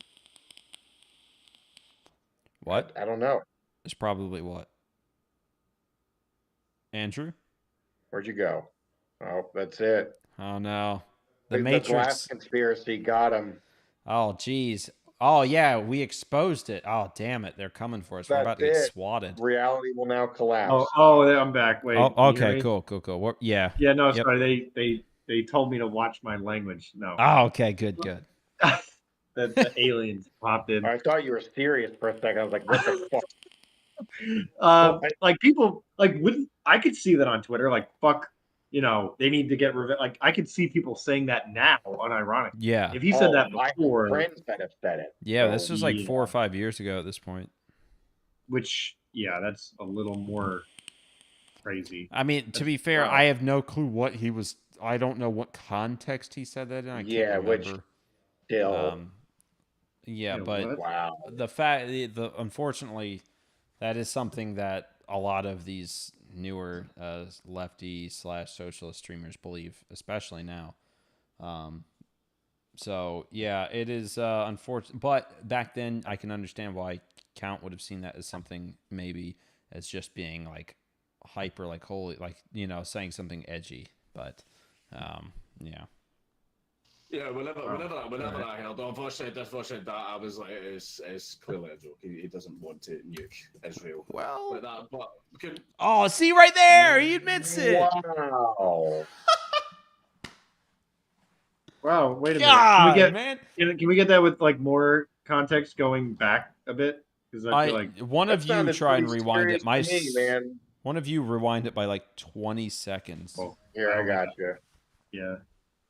I just want to hear the whole some of the stuff that piece. you said in the past. Did he get I him? just recognise that it's spicy banter. Like I think on a few occasions you've said "glass Israel" as well. Oh yeah, I got banned off Twitch for that one.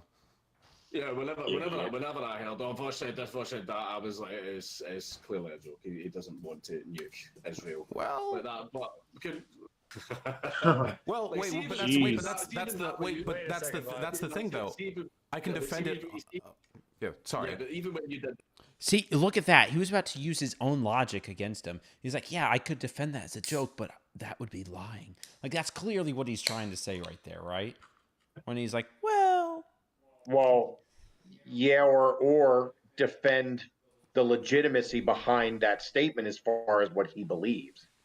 So that's how I took that as well. If he believed that you should, I'm just going to remove the slang, if you should actually commit an act of terror on the country of Israel, which is what that is, I guess, he's saying that he would probably make an argument like a lot of very, the pro-Palestine group or anti-Israel groups do, as to why Israel should be whatever, removed or wiped off the map or taken over by Palestine, whatever it is. I think he's saying that he could make an argument for why that should actually take place, that it's not a joke. But wasn't his whole argument before that comedians are hiding their legitimate views behind their comedy? Isn't that what he is doing then?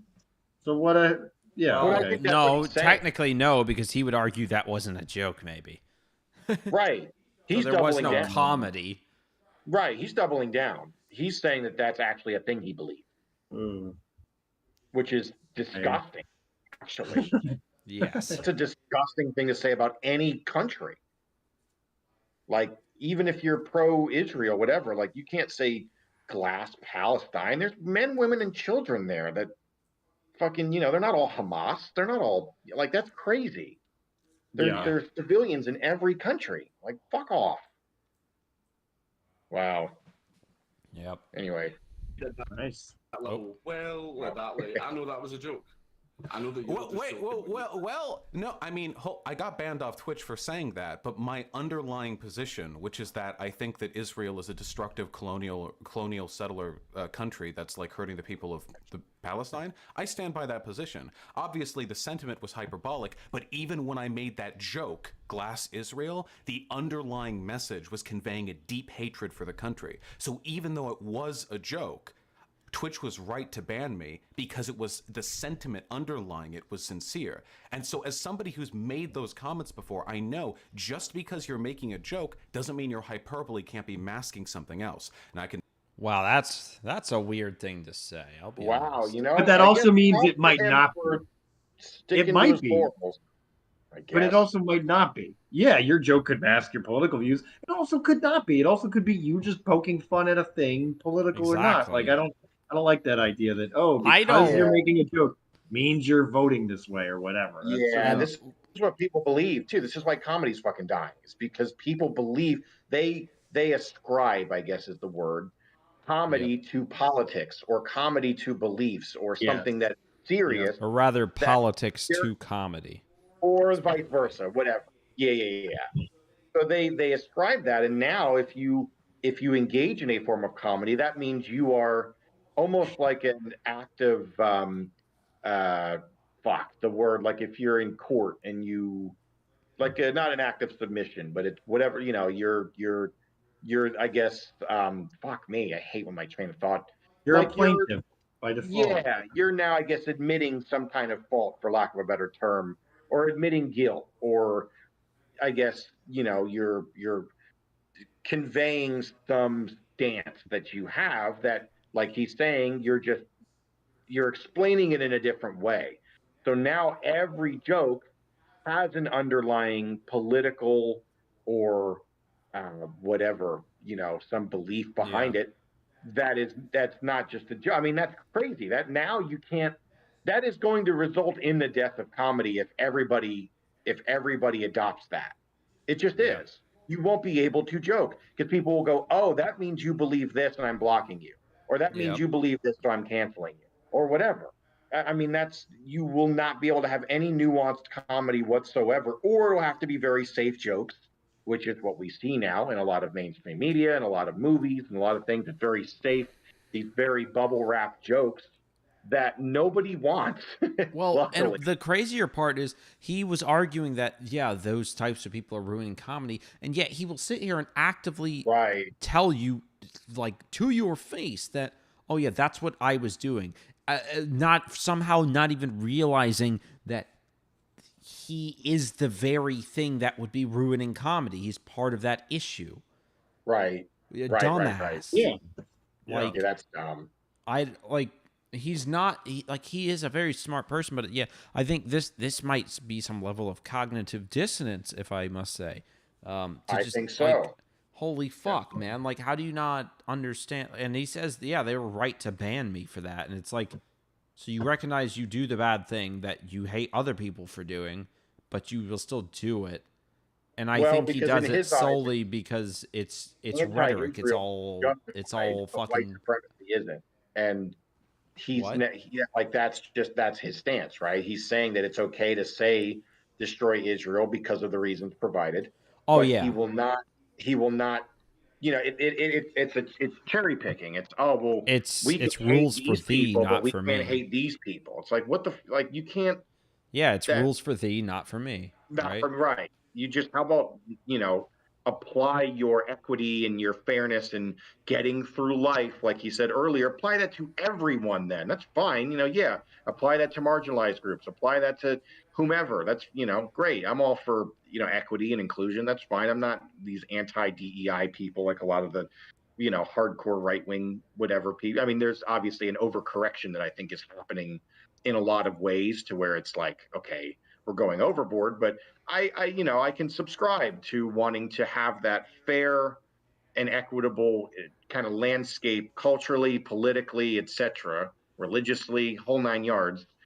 But then you can't turn around, like, that is cognitive dissonance to go, yep, but anybody who's in Israel, which maybe isn't what he believes, he may not ascribe, believe that civilians there. He's probably talking about the government of Israel, and the government of Um, Israel has done really shitty things throughout history. I'm not going to say I so take sides based one or the on other. what I've seen other some now maybe it's not fair, but based on some of the way he talks about things and the way other social streamers talk about it, normally if they're pressed on the issue, they'll because like they will say things like that, like last Israel, but then if you press them on it, you're like, wait, so you think like fuck the civilians? Like, are you kidding me? That looks Yeah, really there's bad for them, and mothers so and they'll children. walk it back a little, but it's more so because that looks bad for them. It's not because they don't believe that. Because really, they believe. I'm pretty positive they believe essentially that every civilian in that country is a potential Guilty. aggressor. Wow. You know, um, to a degree. That's because, like, why else would you say something like that? Really? I mean, that's a sincere form of prejudice by Yeah. definition. That is sincere. You could Dude. have somebody in Israel who's like, yes, we don't agree with the government. We don't agree with things they're doing, It's whatever. wild.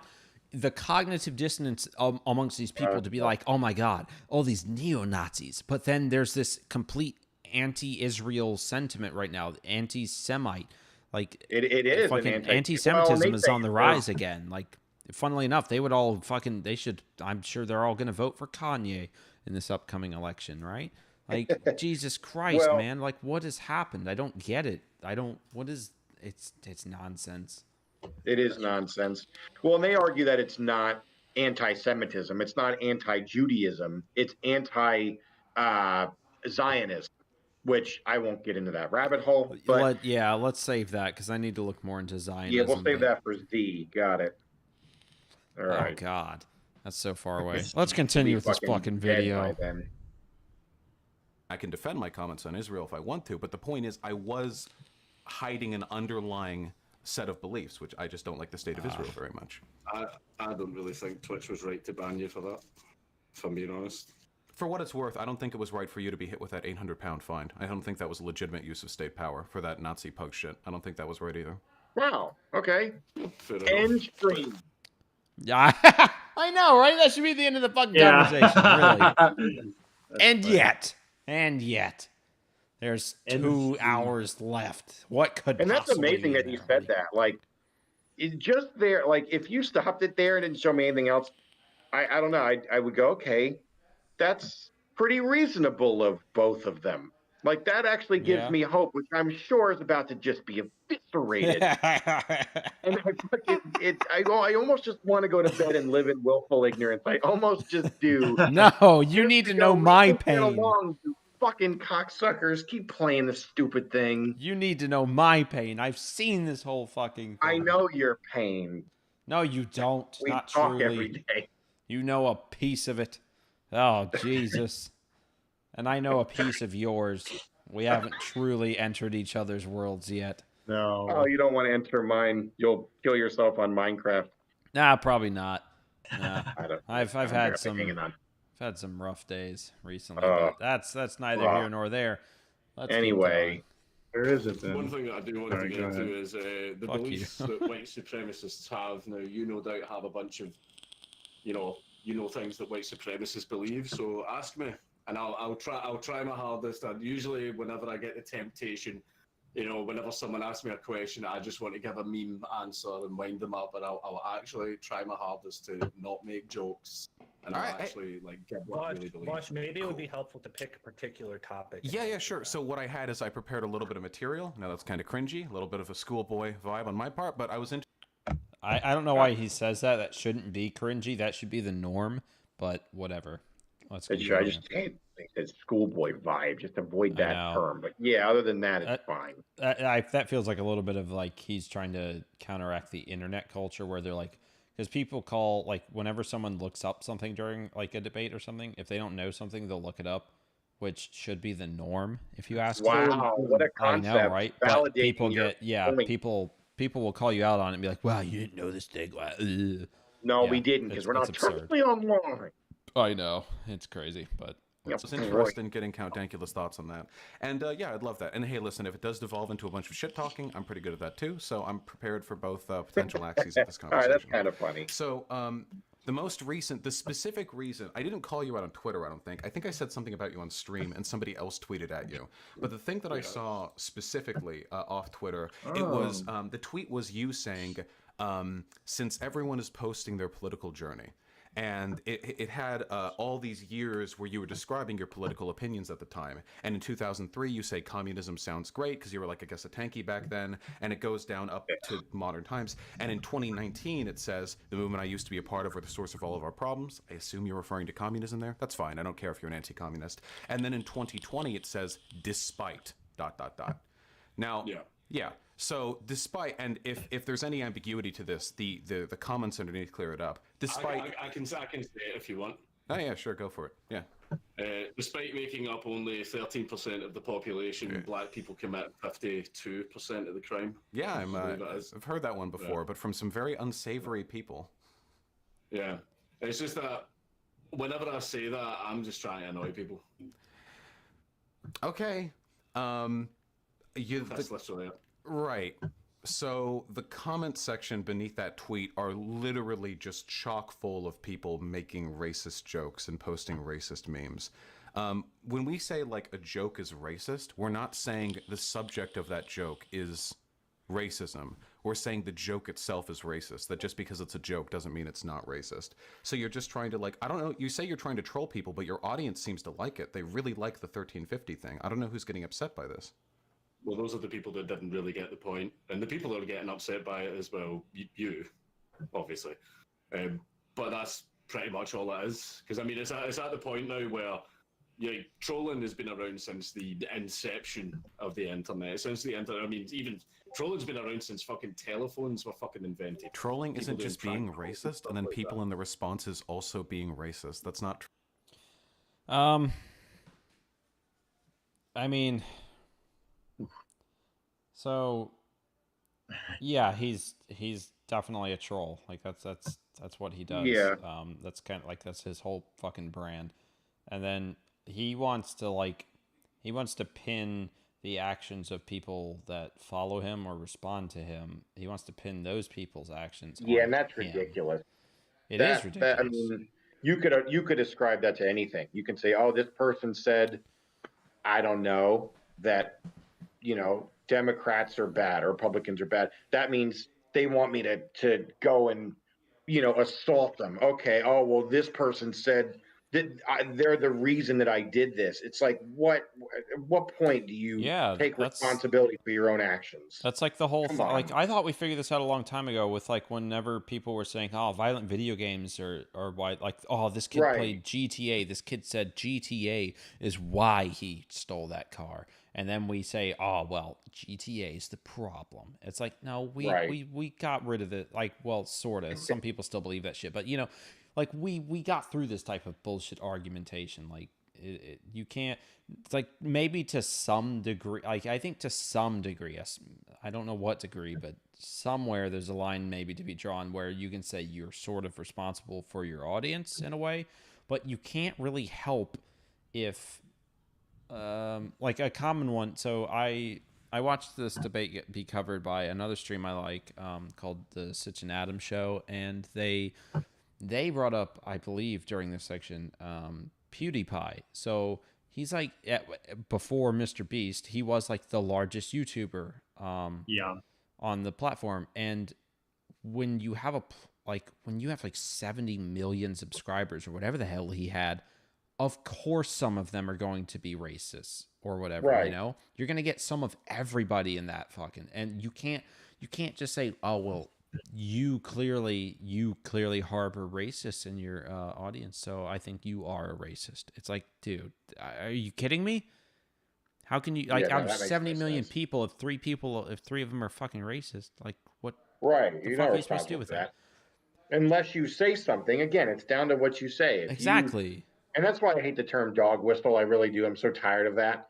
To say, "Oh, if you hold your hand up a certain way, or if you say some weird secret phrase," this is such a terminally online thing to say. Is they're looking for reasons to vilify people or to make this correlation causation kind of argument and say, "Oh, they said, flim flam tuna sandwich, go up down, make a star, and cry me a river.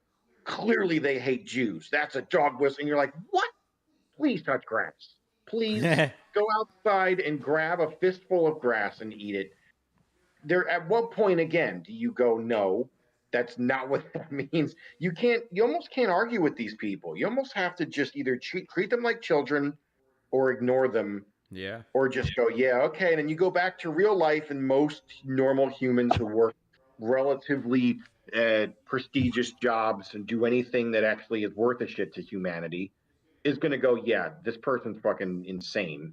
Nobody believes them. Nobody likes them. They've been picked last since elementary school," which, it was me also. But for different reasons. At least I snapped out of it and became relatively normal. Like, at what point do we just almost just like forget about them? Like, just stop poking the bear, Well, stop feeding the fire. Like, unfortunately, it's one of those things that is a growing thing. It's one of those things we shouldn't just not pay attention to. Because I mean, I told you how many fucking subscribers he had. That's quite a lot for like an ideology, socialism. Like that's quite a lot for that type of. It is because like most people aren't on. Well, I was about to say most people aren't online, but I don't know.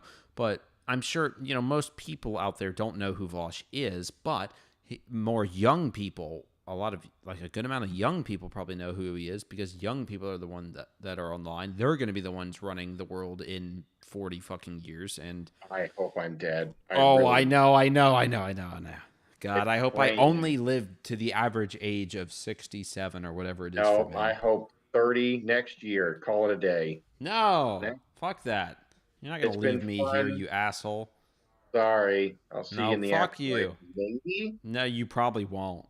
I might not. Yeah, I'll put the rope down. Don't worry. Well, some version of me that you like will be up there. So, because it'll be your own. I'll make a heaven, shrine out of like corn and berries and shit. Corn and berries? What? Yeah, like some fruit, like Hey Arnold, Helga's shrine of Arnold. That'll kind of. Well, did you say corn or corn? Thorns? Yeah, corn and berries. It'll corn be some and fruit. Berries. All right. Well, corn's pretty good. Berries depends on the berry. You better not put any raspberries in there. Make a case with berries. Those are the eyes. I don't like raspberries, so you better not use those. Fuck you. Raspberries are delicious. I don't like them. Use blackberries. I like blackberries way more. Blackberries are delicious. I love blackberries. Blackberries. Are the best thing ever. Son of a bitch. I love blackberries. You can use blackberries. You can use blueberries, strawberries, most other berries. You're not getting the callback. That's what he said earlier. He said, "I love black people." I love. Oh, that's Damn good. Nobody Damn it! really I missed it. I'm sorry. That is good. Yeah, you need to say it more like and be like, "I love blackberries." Okay, well, I don't want to be like him in any way, so it's really hard. Anyway. Yeah, let's keep this shit up. Trolling. I'm old enough to know what trolling used to be. I never said that trolling is just racist. That's just a part of it. Trolling, if its most basis form is saying or doing something absolutely outrageous to annoy every single person in the fucking room. Just pissing everybody off. And what is the biggest nuke that you can drop in a room in the 2020th year of our Lord? A racist comment. My dude, if you wanted to get your audience upset, you should have said trans women are women. Your audience is totally fine with this. Your audience loves it. No one here is trolled. No one here is upset. No. Hold on. You try to say that my audience doesn't like trans women. Oh, well, okay, that could be a mischaracterization. Wait, that could be a mischaracterization on my part. Do you think your audience, generally speaking, respects the right for trans people to exist? And my audience really, really like trans women because they have fine tastes. So do they like trans people as in they support their right to get transition? They don't call them like mentally ill? Or are they saying they like trans women because they like trap porn or fuda porn on their Discord? Footers aren't traps. Footers aren't trans. That's something completely different, but I don't want to get bogged down in the details of that. But the fact is, right, you will get some people in there that will say trans people are mentally ill, that's a man, blah, blah, blah, and whatever, that's up to them. But there's still a large portion of my audience that are very fond of trans people and respect that trans people, if you want to get fake boobies and present yourself as a woman, that's completely your right. That's completely your business. That's nobody else's business but yours. Right, okay. I mean, I think that's an agreeable sentiment. I'm not sure to the extent... I didn't do any research on the preponderance of trans supporters in your audience, so I'll just take you on that. I just don't think... I don't know how this is, like, trolling, I guess. This is the issue that I have with, like, it's just a joke. Jokes generally have a punchline. This is just you signaling racism and your audience signaling it back. Like... how do you prove that? You can't. Well, yeah, I mean, and jokes aren't just this one size fits all. I was gonna say, like, what do you say about shock humor? That's the whole point of it, is to kind of like memes. Memes are that. Memes a lot of times, especially Gen Z memes, it is a very unorthodox style of humor. I don't understand very it. Meta and very layered, or it'll be some weird meme, and it'll have some loss component in it. Andrew and I send each other lost memes because they're just fucking.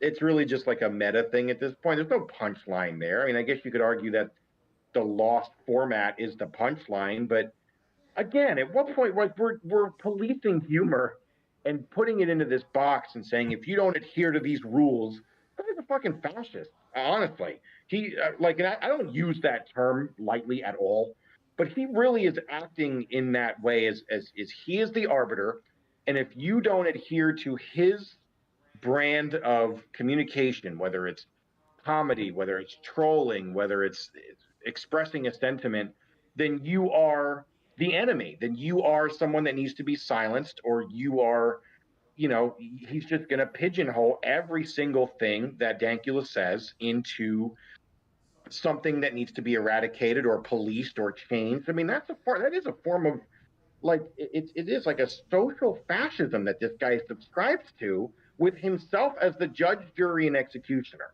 It really, I mean, I don't. It's no different than communist Russia, communist China telling you what you can and can't say. How is it any different? Someone tell me how that's any different from what he's doing. They're just a government. He's not. But if he was the de facto leader of some fucked up country, he would put people in, probably, if not in prison, he would demote them somehow socially. Yeah. Or, I mean, that is a form of fascism. That just by definition it is. He is a socialist, so like he is, and he's probably more of a communist than he even admits. A lot of socialists are just communists with extra steps. Socialism and communism are very closely tied together. So yeah. I would believe that he's a sickle and hammer lover. But I don't know, man. It's scary more than anything. I know. That's why we need, like, that. That's kind of like almost like we can't bury this sort of thing. Like, we can't just let it fucking, grow off in its own little corner. Like, this type of stuff needs to get addressed. The way people talk and communicate needs to be addressed. Because things need to change. Like, they do. People need to talk to each other in a more reasonable manner. Like, you can't just assume the absolute fucking worst about everybody all the fucking time. Yeah. You just cannot do that. Well, I think this is also contributing to this isolation epidemic. This is now, I don't think it's the norm. I still don't. I think the smallest group of people have the loudest voice in this case, meaning people that share his views on what comedy should be, or on, how to go about communicating things, or what it means to share or to have a belief, even if you don't actually have it, whatever. Not obviously, there's things that I think most people would agree with. Like I said, the way he's going about it really is this new brand of policing speech in the way that he is, I think, is in the minority compared to most people. I would like to think, maybe I'm just feeling weirdly optimistic, but I don't know if that's the norm. Maybe it is. Maybe it is among certain social groups, among certain demographics, like certain age groups, or depending on where you live. If you live in New York City or LA versus, living in fucking Texas, or, well, maybe in Austin. Austin's pretty left-leaning. But I don't know. I mean, is this the new norm, I guess, is the question. Is this what to expect? His brand of policing speech, is that the new norm? It's hard to say. I don't know. I like, if you want to take just a general broader look at things, like with polling for the next election, if you want to split it right down the middle like that, like if you just want to say all righties are against this policing stuff, whereas all lefties are want to be policing stuff, which that's obviously that's not the case, but then it's pretty 50-50 if we were looking at it like that. But it's not the case. People on both sides have different levels of how comfortable they are with this level of policing. There's plenty of lefties that don't believe in this type of stuff, and there's plenty of right-wingers that actually would advocate for more policing of not language specifically, just certain things. It didn't used to be that way, but it is now. So I don't know. I don't really know. I don't know if I can call it the new norm. There's a lot of pushback to this type of stuff from a lot of people. So, you know, I don't know. I really don't know if it's the new norm.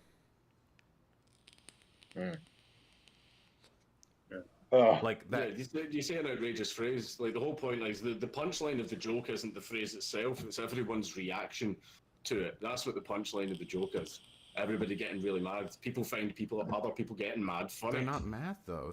They like it. I mean, I can read some of these tweets. People got mad. I mean, a bunch of people fucking screenshotted it and tweeted it at you, going, "Look at me. He said no. He said this. He said that." That's funny. My audience, but your audience likes it. Do you think your audience might be cool with racism? Kind of. That's wow. That does not like that doesn't oh Christ, I can't remember the word. Whatever. Point being, you proved him right. He's like, yeah, my audience got mad at it. So yeah, that's who he was trying to piss off. He's trying to piss off the people that it would piss off. Right. Obviously. Yeah. Like come on. But of course he wants to turn that into, you know, something against him. Yeah. Damn it, man. Oh. Maybe some of them, but not all. I didn't say all, but like most of the people in the response. I mean, if you generalize and say your audience likes it, you're saying all of them. Yeah, people at Like, large, or your audience at large. Fuck off, just because you didn't say the word all. Every single, that's semantics. Give me a break. Or specify and say some people in your audience, which then kind of devalues the argument entirely anyway. Well, then you're, yeah, that's why he won't fucking say it. Yeah. Responses here, if they're not talking about your wife and cookies, which I guess was some separate thing, are affirming your, you know, racist beliefs, but they don't seem to be doing it like as a joke. They're just being racist, unless you think like. How do you know that? How do you know that? Well, that's the thing. We can't deductively, but you realize what we've retreated to right now, right? So you posted something racist, which it is the 1350 thing. I mean, that's obviously like racial dog whistling, and your audience responded with racism, and everyone here is being racist, and your whole community is like in on the racism. I don't know what the joke is. It's not the whole community. The joke is everybody getting really, really, really mad about it. Like, say for example, one thing that I used to do, my old Auntie Kathy, God rest her soul, fucking, she is the most militant Christian that I have ever come across in my entire life. Right, like because me and my wife were living together. Like, before we got married, we actually had to hide that from her because she's that militantly Christian. And I used to sit at the dinner table and say, you know what, I've been reading up a lot on Satan. I actually think Satan's a pretty cool guy. You know, I think what God did to him was pretty out of line. And she used to get so fucking angry at me for saying shit like that. No, I don't fucking believe in Satan. I don't believe in any of that airy-fairy fucking shit. But because I used to just do it just to wind her up, just because I thought that her little sense of self-righteousness, getting all mad and shit, you know, this little short, furious Irish woman, I thought that was fucking hilarious. Do you actually believe in? Oh, what's he about to say? He just said no. He just said no. Did he miss that? Huh? I don't think that this kind of like, it just is low hanging fruit, and it is, I would say this to anybody, like. It just seems dumb, especially to somebody that you love, like a aunt or a mom or whatever, and just like it, like it's like, I mean, it's hard. Like if someone said that, I would think that they were serious, and it's like, yeah, okay, the shock value, the humor. It's weirder to do in person than it is online. That's trolling is kind of more meant for that very impersonal environment. Yeah, I mean, look, I'm not going to say it was tasteful or anything for him to do that, but I also, to be fair, I don't know what kind of relationship he had with this person. True. You know, like because clearly he did, like, it doesn't sound like the interactions with this aunt stopped. So clearly it wasn't like a relationship. And we've made jokes. I was gonna say, like, you know, like it is sometimes, like, I get where he's coming from. I'm not gonna. It's not something I would do personally, but you know, I'm not gonna say you can't do it. I guess. Yeah. That's a personal choice you can make in your life, and that can result in some less than great things for your relationship with that person. It's all you. Yeah, but you know, it sounds like, and it sounds like he he doesn't hate her or anything. He said my Aunt Kathy, God rest her soul.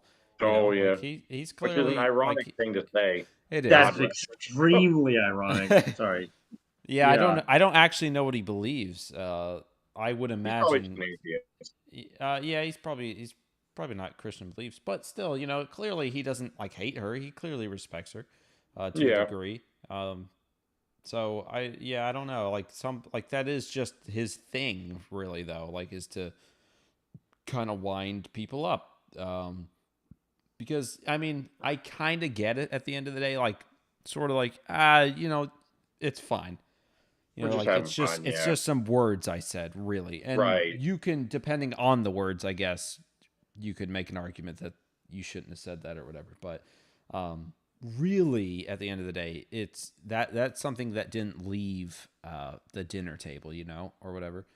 Right. Oh my God! That Another is an fucking interesting. act. People Y'all on keep Reddit, talking. whenever they're being sarcastic, they will frequently put a little forward slash and an S to tell people that they're being sarcastic. Because Oh, is that what that means? yeah, it means that they're being Really? and I was about to what I was gonna say was just now was gonna be whatever, something like pro sarcasm. But then I realized how subtle sarcasm can be. Like sometimes people don't even know you're being sarcastic in person. Yes. Oh, that happens to Online me all and the in time. texting, of course we know that all inflection is lost whenever you're Yeah, there's no so personality. trolling online is kind of a weird thing because you're not like because what I was gonna say is no because of course I'm all pro people saying shit even if they don't mean it for a humorous but online it's kind of a no man's land of like you don't really know how it's going to be taken because you can't control your inflection the way you can in Yeah. person. So I Yeah. don't trolling is that's why I'm glad at least trolling is delineated or distinguished from sarcasm because it is kind of an internet breed of being an asshole, which is kind of what Right. sarcasm is. Which I don't know if I necessarily think is like a good or whatever. I don't know if that's like fun. It is. It I can mean, be. it can be. It can definitely be fun to piss people I off, used just to to piss love them off. doing it.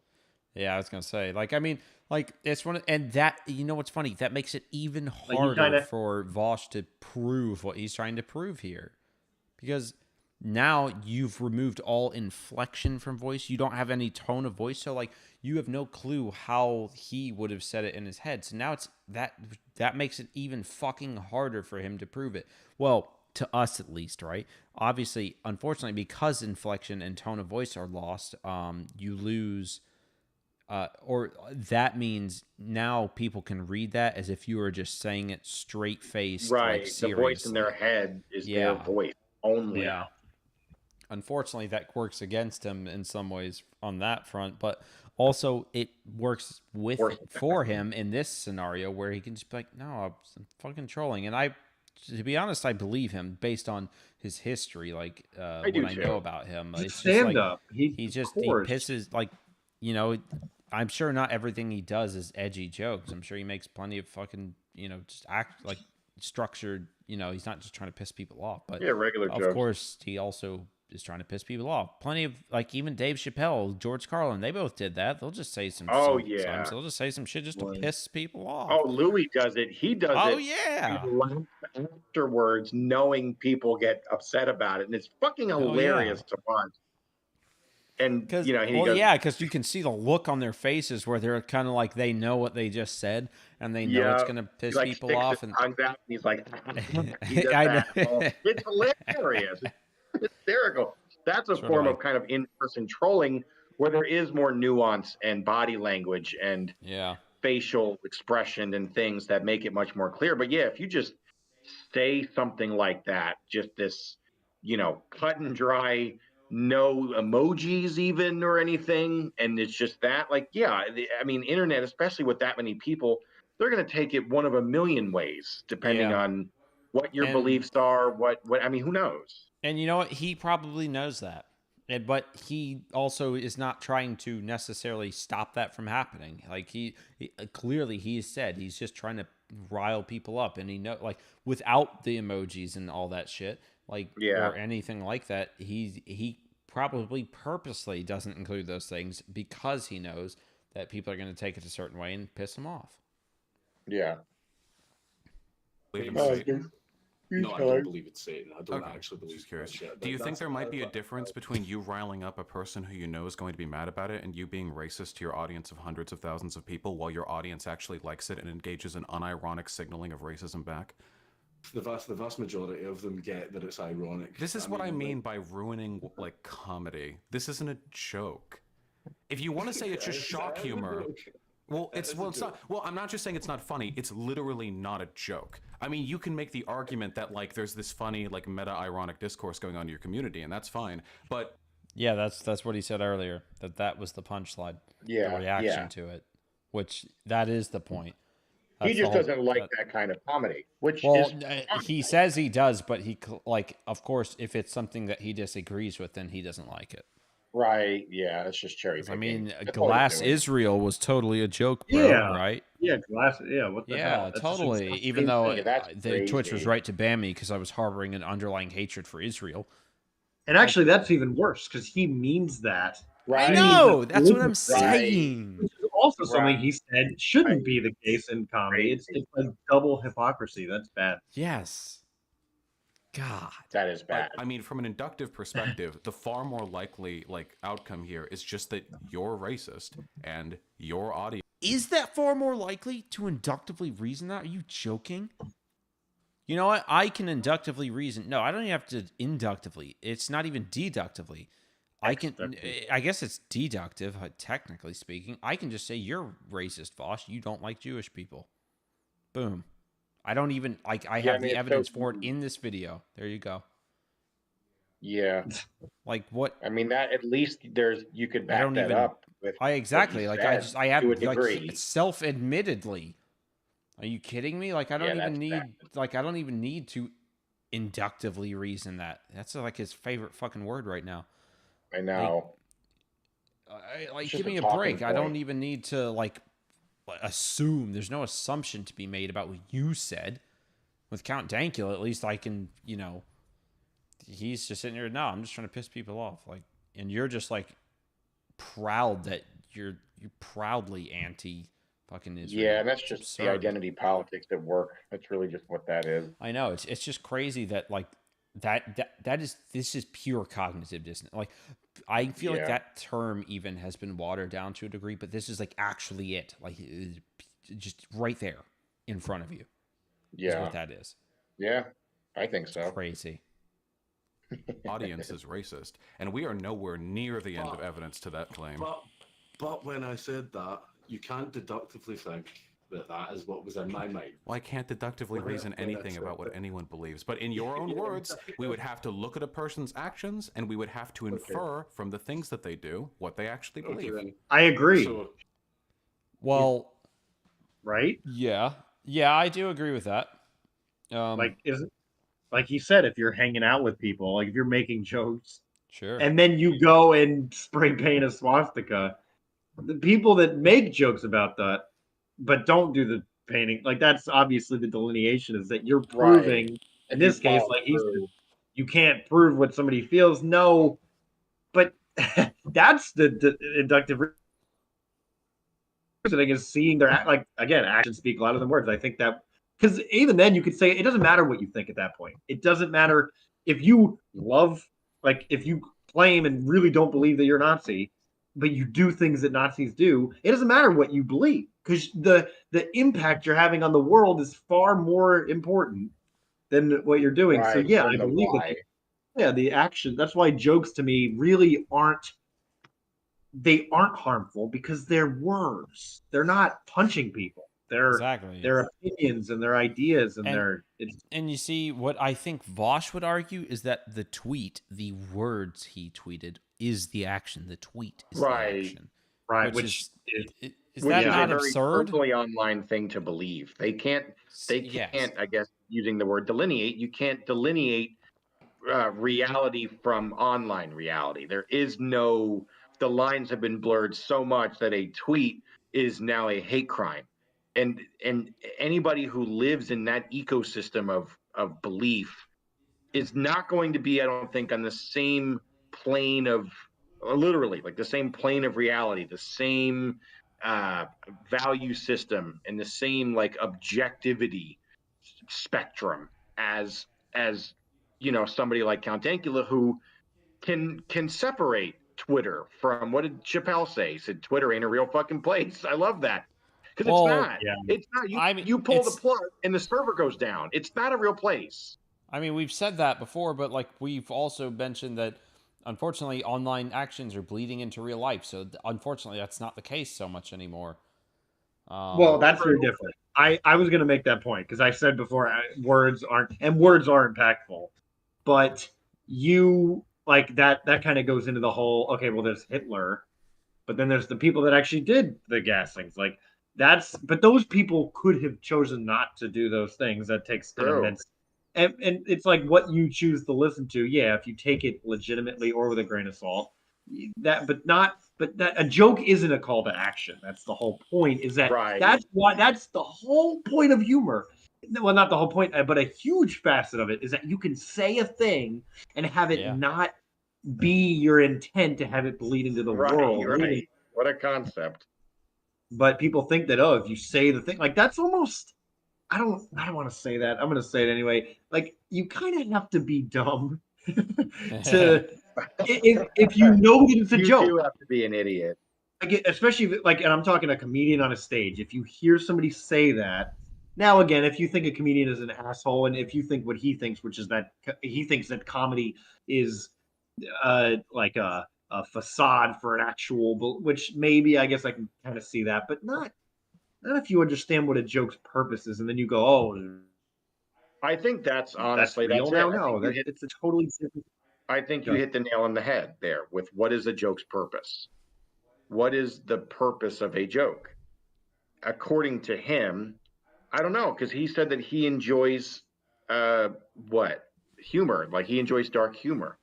So what is the purpose of a joke? Is it to get a rile out of people? Is it to spark controversy? Is it to poke fun at something? What is it? I mean, is that an objective thing to be able to say what the purpose of a joke is? Is that something that's just a dictionary definition? Every comedian that I've heard that goes into this, because all of them at some point have to. It's the idea that you're taking something absurd and you're able to. It's really a coping mechanism, but you're able to take difficult things, kind of like music in a way, where you take an abstract idea or you take a understood idea and you almost make it more abstract which in turn makes it less abstract. But you're able to take awful things and make them, like that term making fun, like we think of that as a bullying term, but whenever I hear that, I think of you're deriving joy out of something else, maybe at its expense or maybe not, but you're able to take horrible things like murder and rape and whatever and actually make it enlightening in a way where you can digest it and cope with it and go, wow, I'm able to look at this thing right for what it is and like go, wow, like being able to laugh at something is the ultimate power, right? Oh, great. Yeah, I agree. That to me, that's one of the main forms of it. I think that's why we do it subconsciously, which people confuse with activism. People confuse with actual like therapy. Those are completely different things. This is just one art form that seeks to do that, like music. It's not a call to action. It's not if I go and say, like if Chappelle says, oh, I think these, if he says something about transgender people, it's not him saying we need to start killing and denouncing transgender. It's just an acknowledgement of the thing. But if you go out and kill a trans person and then say that your inspiration was Dave Chappelle, that's not Dave. It's not on Dave Chappelle's conscience. No, it's not.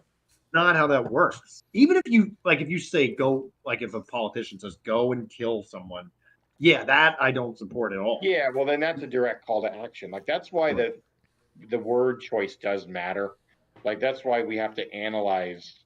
That's just being objective, right? That's just being objective and going, did they say this thing? Which is why I hate the term dog whistle, because it can be applied to literally anything. Anything can be a dog whistle. There was this whole conspiracy or whatever for a while that I don't even know how to describe it. It's F in sign language, the letter F, but it's if you like the it's kind of like people hold it up whenever something is good. It's if you put your pointer finger and your thumb together and your three fingers, your three other fingers outstretched, and you make, the O kind of, and then the three fingers up. That apparently was a dog whistle for white supremacy, according to, and it was started by a troll from 4chan. Same with Pepe the Frog, I believe. I think that was also Yes. a troll. But that became supposedly a dog whistle, so much so that, and I do that, the hand gesture whenever there's something that's like perfect. You're like, oh, this is a perfect, and you do that thing. I avoided doing that for like a couple years because I didn't want people to think that I was fucking doing some white supremacist fucking dog whistle.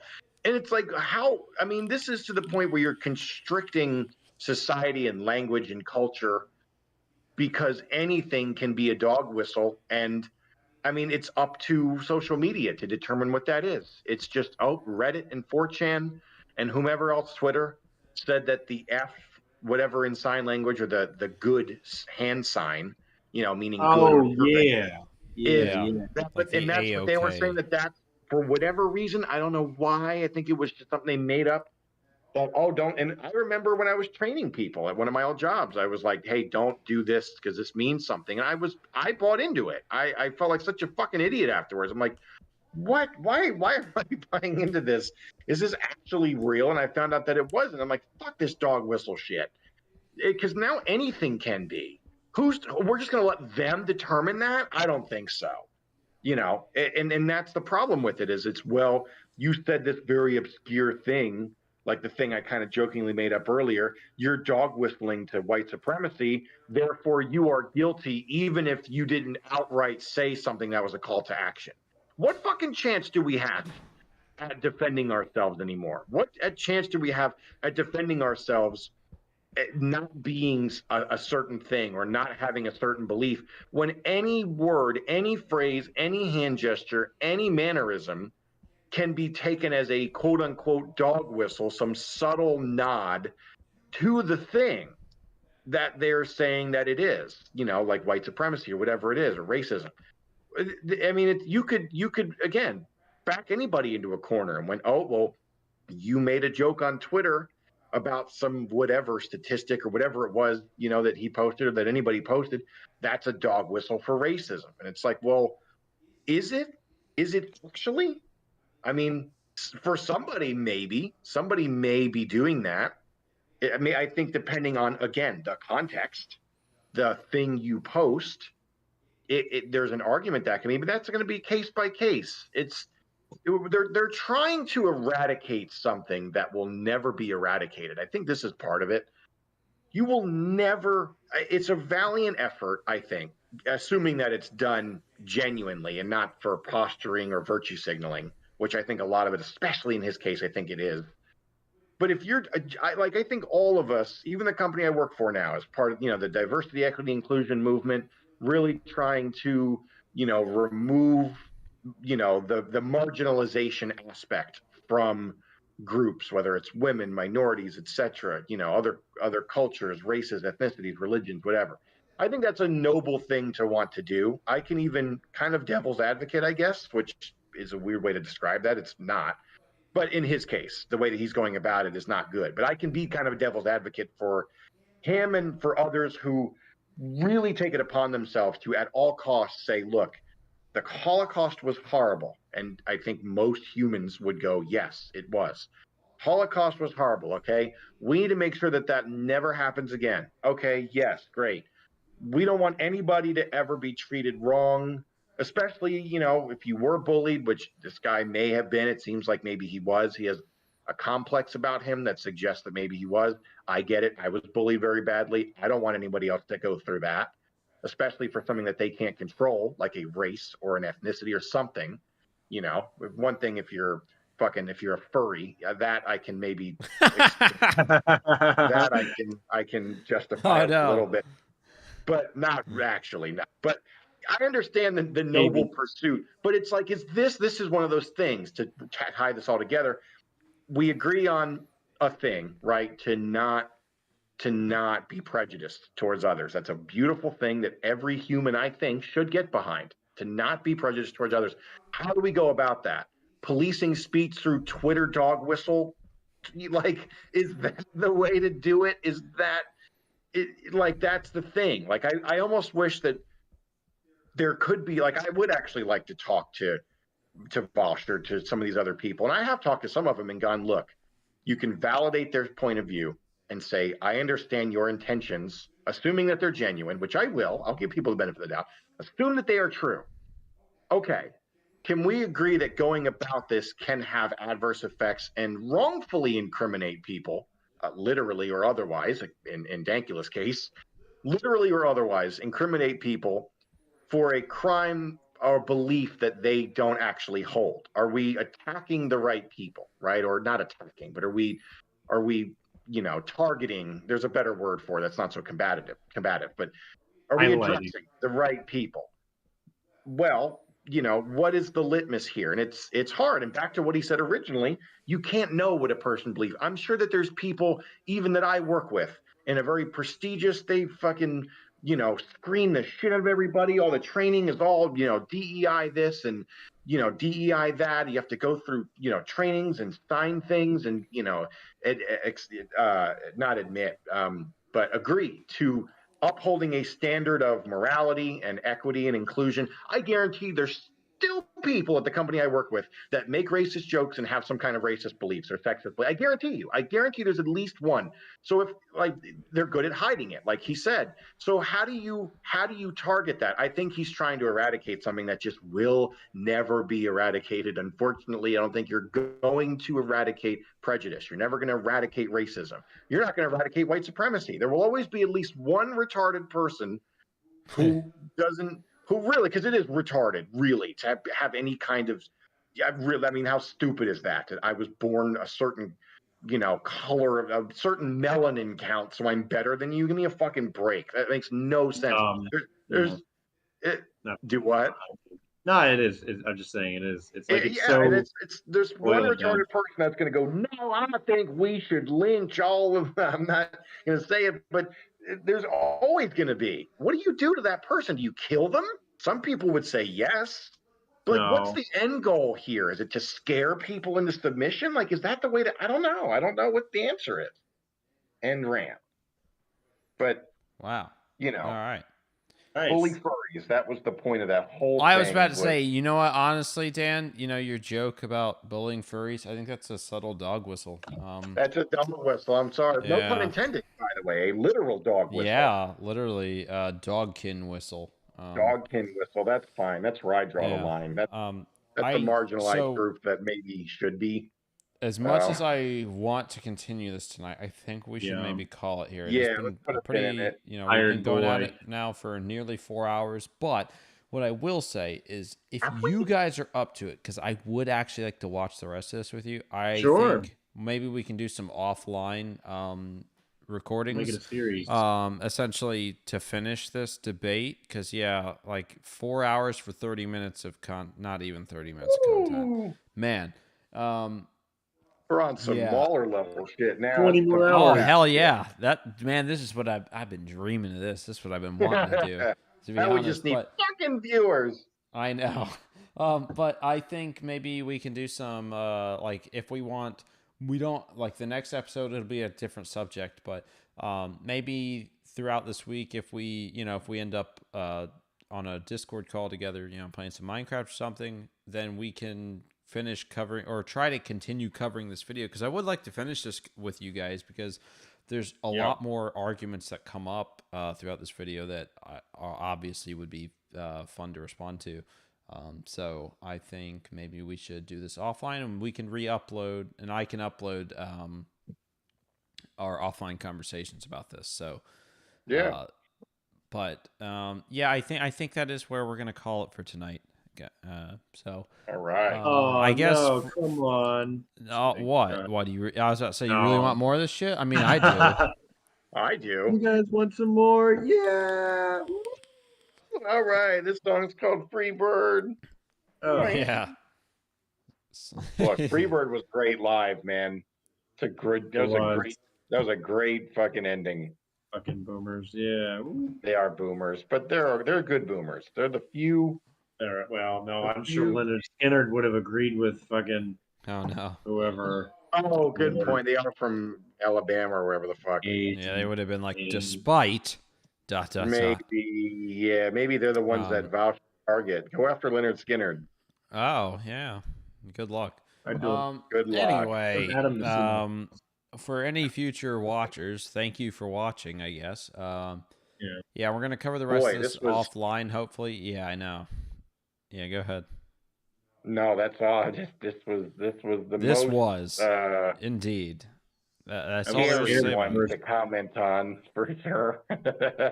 Oh, use your fucking words wisely on this topic. There's plenty more to come, my friend. Which is not a dog whistle. It's literally more epithets to come. Don't worry, we got it. Eskimo, cowboy, retard. We got them all coming. Whatever you need, we'll say them all. Don't worry. I don't know if we'll say them all, but thank you to any future viewer for watching. And God, this was episode 9, and we'll have some other... look at us. I know, right?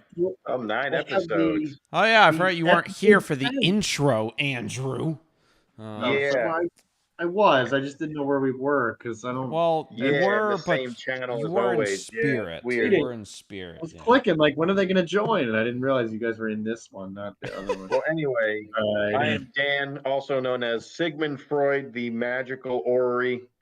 Yep, I'm the 8-bit astronaut, Andrew. Oh, before I say mine, Dan, you said Sigmund Freud instead of Figmund Schroid. Oh, I did. You're right. I'm sorry. I'm I was going to say you did it correctly. I'm fucking tired. I almost didn't catch it. The magical orrery. Yeah, I almost didn't catch it. It was too close. Right. But anyway, and I was Adam. Or I guess I am Adam. I'm not was. But I was Adam. Yeah. Yes, I've transcended. The fucking primordial crab. Even though my crab is a very normal crab, but he is primordial. Yeah, that's all right. They never evolved. That. You can't tell just by appearances what he is. He looks it might identify as a fucking primordial crab, so fuck you. Yeah. Oh, true. Oh, sorry. That was a subtle dog whistle to all normal crabs out there. I'll be Vaush in his abstinence. Daniel is the in his abstinence. Are you saying he doesn't get a poon, Dan? Look, I'll talk more about that off stream. No, I'm going to record it. And yes, Andrew, I am basically the oculary from Skyrim. That's correct. Also, your description in your profile is just E ... What is that? You see that? E. Oh no, I don't. That's 6 feet under lyric. And E. oh no. E. Oh, Andrew, we need to tell you what that means. Yeah, we need to show you that. In fact, I might do that. I might do that on the next stream. Oh my God, what's happening? Oh no, another ad. Sounds. Oh, that's you? I thought that was an ad. Holy shit! Shut up. Dude, you really gotta stop. It's so loud, Andrew. It's so loud. It is really loud. I can hear his from the other room. If you're There's a no way primordial you can hear crab, mine. then I've got a primordial STD. Get it? Oh. Yeah, that cricket sounds good. Stop doing that. Anyway, God, fuck off. Oh, I'm totally gonna noise pollution is what that is. It's noise pollution. Well, I won 10 to 12 duels while we were sitting here. So. Fuck me. Anyway, 360 moves. It's all. Shut up. It's all. Oh no! Now an ad is playing while you're making the sound effects. It's Mattress Firm. Save up to $7. Anyway, thank you.